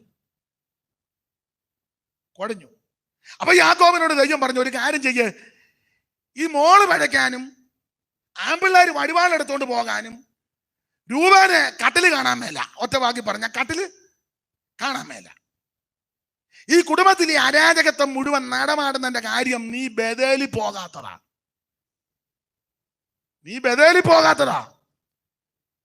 ഉടുതുണിക്ക് മറുതുണിയില്ലാതെ കയറി കിടക്കാൻ ഇടമില്ലാതെ സഹോദരനെ ഭയപ്പെട്ട് വീട്ടിൽ നിക്കക്കല്ലില്ലാതെ നീ ഓടി ഓടി ഓടി ഒരു സ്ഥലത്ത് വന്നപ്പോ കുറുക്കന്റെ ശബ്ദമല്ലാതെ വേറൊന്നും ഇല്ലായിരുന്നല്ലോ. കുറുക്കൻ ഓളിയിടുന്ന ശബ്ദമല്ലേ കേട്ടത്? അവൻ മൂങ്ങായും കുറുക്കനും. ആ ശബ്ദത്തിന്റെ മുൻപാകെ നീ അന്ന് രാത്രി ക്ഷീണിച്ച് അവശനായി രാത്രി കിടന്ന് അവൻ സൂര്യൻ അസ്തമിച്ചു തളർന്ന് ക്ഷീണിച്ച് ശരീരവും മനസ്സും എല്ലാം ക്ഷീണിച്ച് ഉടുക്കാൻ തുണിയില്ലാതെ കഴിക്കാൻ ആഹാരമില്ലാതെ ധരിപ്പാൻ വസ്ത്രമില്ലാതെ സഹായത്തിന് ആരുമില്ലാതെ നീ ഏകനായിട്ട് അന്ന് രാത്രി അവിടെ കിടന്ന് തലയണയായിട്ട് ഒരു കല്ലും കിട്ടി. അന്ന് രാത്രി ഞാൻ നിന്നോട് ഇടപെട്ടതാ, ഞാൻ നിന്നോട് സംസാരിച്ചതാ. ഞാൻ നിന്നെ സന്താന പുഷ്ടിയുള്ളവനാക്കി പെരുക്കും. നിന്റെ ശേഷം നിന്റെ സന്തതിക്ക് ദേശം ഞാൻ കൊടുക്കും. ഇല്ലേ? തലയിണയായി കൽമാത്രം എന്നെണ്ണുമ്പോൾ കോവേണിയിൽ ദൂതന്മാരിറങ്ങി വരും. തലയിണയായി കൽമാത്രം എന്നെണ്ണുമ്പോൾ കോവേണിയിൽ ദൂതന്മാരിറങ്ങി വരും. പിളർന്നതാ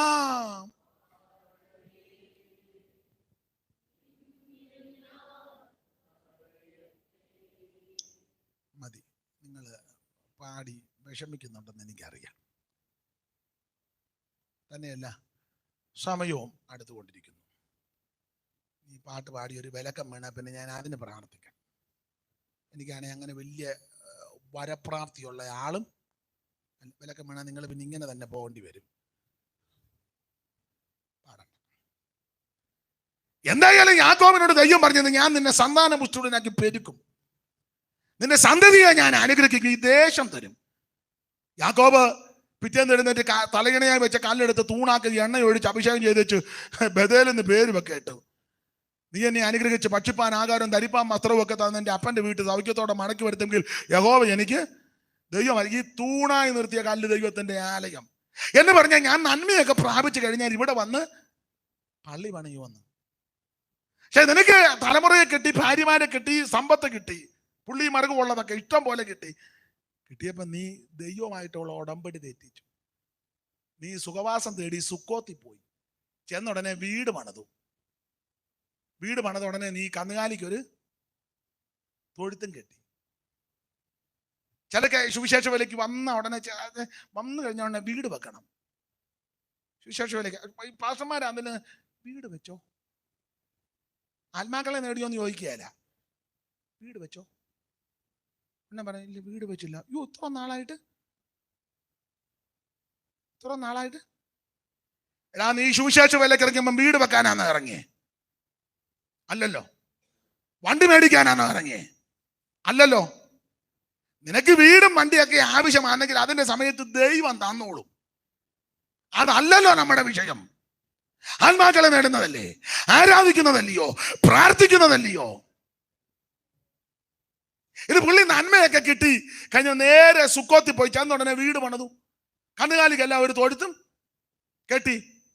ഈ പാലും വെണ്ണയൊക്കെ ഇഷ്ടം പോലെ പിള്ളേർ ഇത് കുടിച്ച് കഴിച്ചപ്പോ പിള്ളേർക്ക് കുത്തല്, കണ്ടമാനം ആകാരം ചെന്നാലും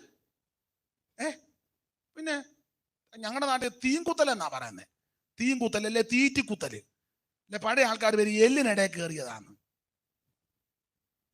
പെന്തിക്കോസ്തിൽ ഇവരായിപ്പം വന്നേക്കുന്ന തീൻകുത്തല. പഴയ പരിവക്കേടെല്ലാം ദൈവം മാറ്റി. പണ്ട് ചെറ്റപ്പുരയായിരുന്നു, ചെറ്റപ്പുര. കറണ്ട് ഒന്നുമില്ലായിരുന്നു. ചെറ്റി അങ്ങോട്ട് തട്ടുക, ക്രോസ് ഒരു കമ്പ് വെക്കുക, എല്ലാവരും യോഗത്തിന് വരിക. ഇപ്പം നല്ല വീടുകളായി. ഒരു പൂട്ട് ഈട്ടിയുടെയും തേക്കിൻ്റെ ഒക്കെ ഒരു പൂട്ട് പൂട്ടി, 2 പൂട്ട് പൂട്ടി, ഇപ്പൊ 3 ഒക്കെ ഉണ്ടെന്ന് 3 പൂട്ടി തെള്ളി നോക്കി പെരക്ക് യുദ്ധം നടന്നു. പണ്ട് ചാണകം ഇട്ട് മെഴുകുന്നത് അറിയായിരുന്നു, ചാണകം. ഇപ്പൊ എല്ലാം ടൈൽസ്, ഗ്രാനൈറ്റ്. ഞാനതിനെതിരല്ല, നല്ലത്. പക്ഷെ ദൈവമായിട്ടുള്ള ബന്ധത്തിന് ഭംഗമായി. സ്തോത്രം. ഈ നന്മയെല്ലാം കിട്ടിയപ്പോൾ ഇവൻ സുഖവാസം തേടി സുക്കോത്ത് വന്ന് വീട് പണിത് കന്നുകാലിക്ക് തൊഴുത്തും കെട്ടി. അവിടെ പിള്ളേർ ഇതെല്ലാം കൂടെ കടിച്ചു കുഴിച്ച് പിള്ളേരെ ഇളകി. അതുകൊണ്ടാ ദൈവം വന്ന് യാക്കോബിനോട് 35 പറഞ്ഞു, നീ ഇനി പുറപ്പെട്ട് ബേഥേലിൽ പോകാൻ പറഞ്ഞു. ബേഥേലിൽ പോകും. ഈ തകർച്ചയും അരാജകത്വവും പരാജയവും ഈ നാറ്റക്കേസും എല്ലാം വന്നത് നീ സുക്കോത്തി പാർത്തത് കൊണ്ടാ. സുക്കോത്തി പാർക്കാനല്ല ദൈവം നിന്നെ വിളിച്ചത്. നീ ബേഥേലിൽ പോവും എന്ന് പറഞ്ഞാൽ ഈ സുക്കോത്തും ബേഥേലുമായിട്ട് വ്യത്യാസമുണ്ട്.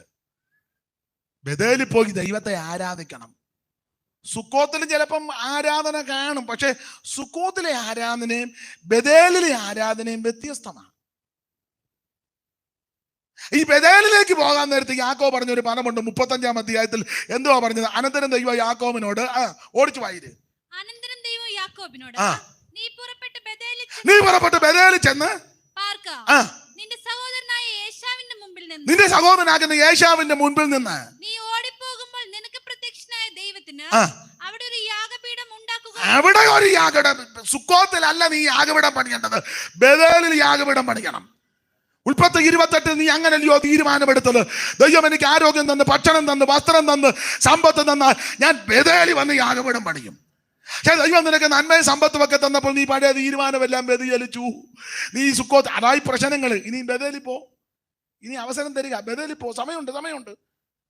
നിങ്ങളുടെ ഇരിപ്പ് കണ്ടിട്ട് പാസ്റ്റർ ഇനിയും സമയമൊന്നുമില്ല, എൻ്റെ ആയുസും ആരോഗ്യമല്ല പോയി, പിന്നെ വല്ലച്ചാതി ഇനി എങ്ങനെയും ഒന്നും തുറക്കത്തിൽ പോകാൻ ഒക്കുകയല്ല. അതിന് വ്യവസ്ഥയുണ്ട്. പാസ്പോർട്ട് എടുക്കാതെ, വിസ ഇല്ലാതെ എയർപോർട്ടിൽ ചെന്ന് പറയാം എനിക്ക് എങ്ങനെയും വന്ന് പേർഷ്യയില് വിടുവാ. തന്നെ അതിന് നടപടിക്രമങ്ങളില്ലേ? എയർപോർട്ടിൽ ചെന്നിച്ച് പറയും എന്നെ എങ്ങനെയും വന്ന് പോകുന്ന മാർഗമല്ല അവിടെ. അതിനുള്ള ആദ്യത്തെ വ്യവസ്ഥ രക്ഷിക്കപ്പെടണം, യേശുവിനെ രക്ഷിതാവായി സ്വീകരിക്കണം. 2, ഇത് വൈകിട്ട് പറയാനായിരുന്നു, എന്തെങ്കിലും ഓടിച്ച് പറയാ. 2, വെള്ളത്തിൽ മുങ്ങി സ്നാനപ്പെടണം, അല്ല എങ്ങനെയും പോക്ക് നടക്കുകയല്ല. 3, അഭിഷേകം പ്രാപിക്കണം. നിന്നെന്നൊക്കെ ചെല്ല് പറഞ്ഞ് നമുക്ക് തർക്കിക്കണ്ട, അവർക്ക് കിട്ടാൻ പ്രാർത്ഥിക്കാം. ഇത് നിന്നിട്ടൊന്നുമില്ല. സ്തോത്രം. തിരുമേശ എടുക്കണം. തിരുമേശയായിട്ട് വരുമ്പോ ഇങ്ങനെ സായിബാബ ഇരിക്കുമ്പോൾ ഇരിക്കരുത്. കണ്ടിട്ടില്ലേ പടത്ത് സായിബാബൻ?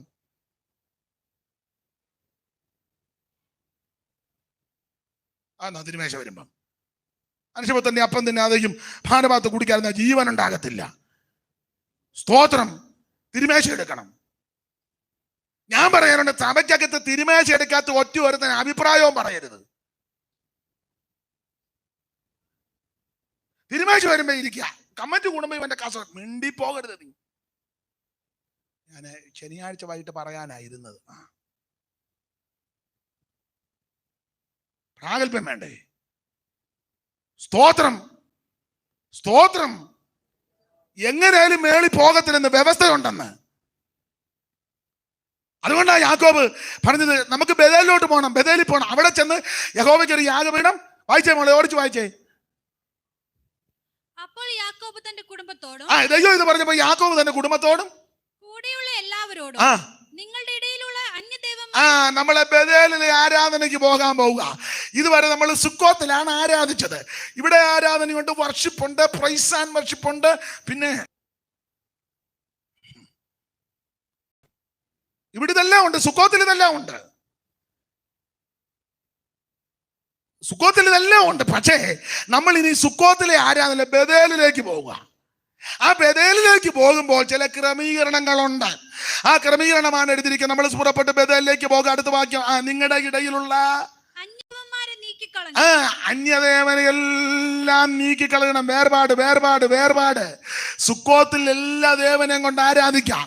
സുക്കോത്തിലെ ആരാധനയ്ക്ക് 28 കെട്ടിന് പോകാം, മാമോദിസായ്ക്ക് പോകാം, ആണ്ടിയാത്തത്തിന് പോകാം, അടിയന്തരത്തിന് പോകാം, 40 കൂടാ, ബർത്ത്ഡേ ആഘോഷിക്കാം, വെഡിങ് ആനിവേഴ്സറി ആഘോഷിക്കാം, സപ്തതി ഷഷ്ടി ആഘോഷിക്കാം, വലത്തുകാല് വെച്ച് കയറാം, അമ്മക്കച്ച കൊടുക്കാം, വീട് കൂതാശ നല്ലല്ലോ പറഞ്ഞ കയറി താമസം. എന്തുവാ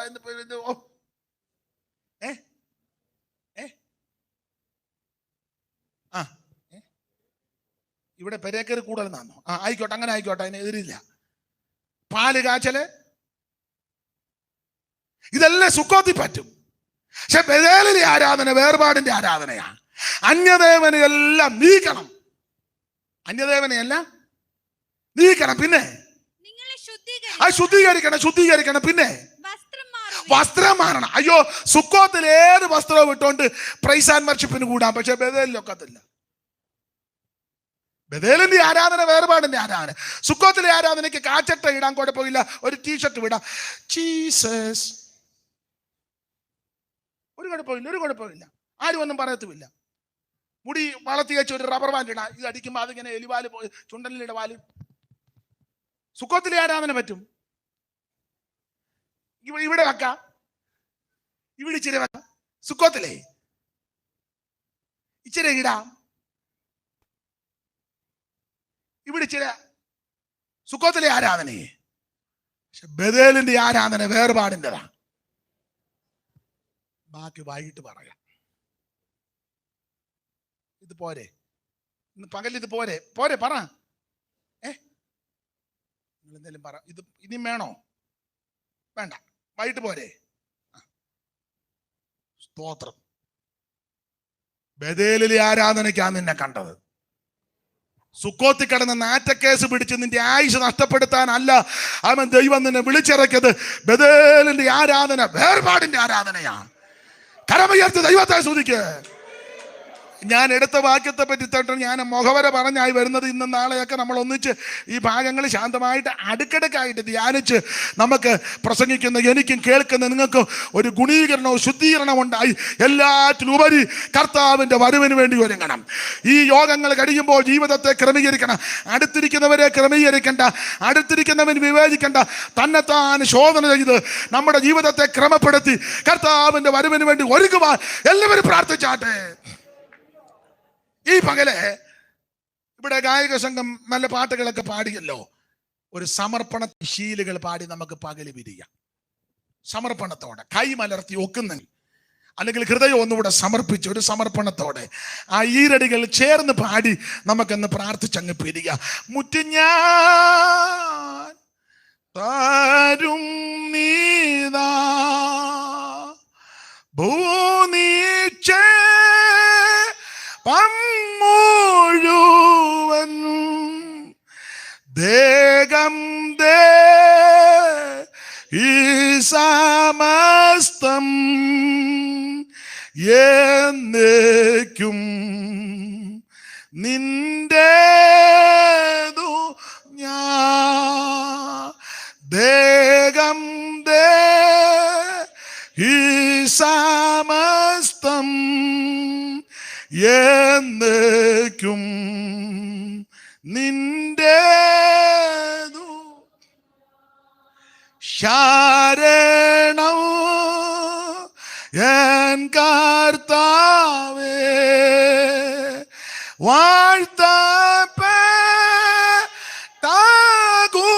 വാഴ്ത്തപ്പെട്ടകുഞ്ഞാടേ താഴ്മയായി കുമ്പിടുന്നു രക്ഷിക്ക എന്നെ ഇപ്പോ താഴ്മയായി കുമ്പിടുന്നു രക്ഷിക്ക എന്നെ.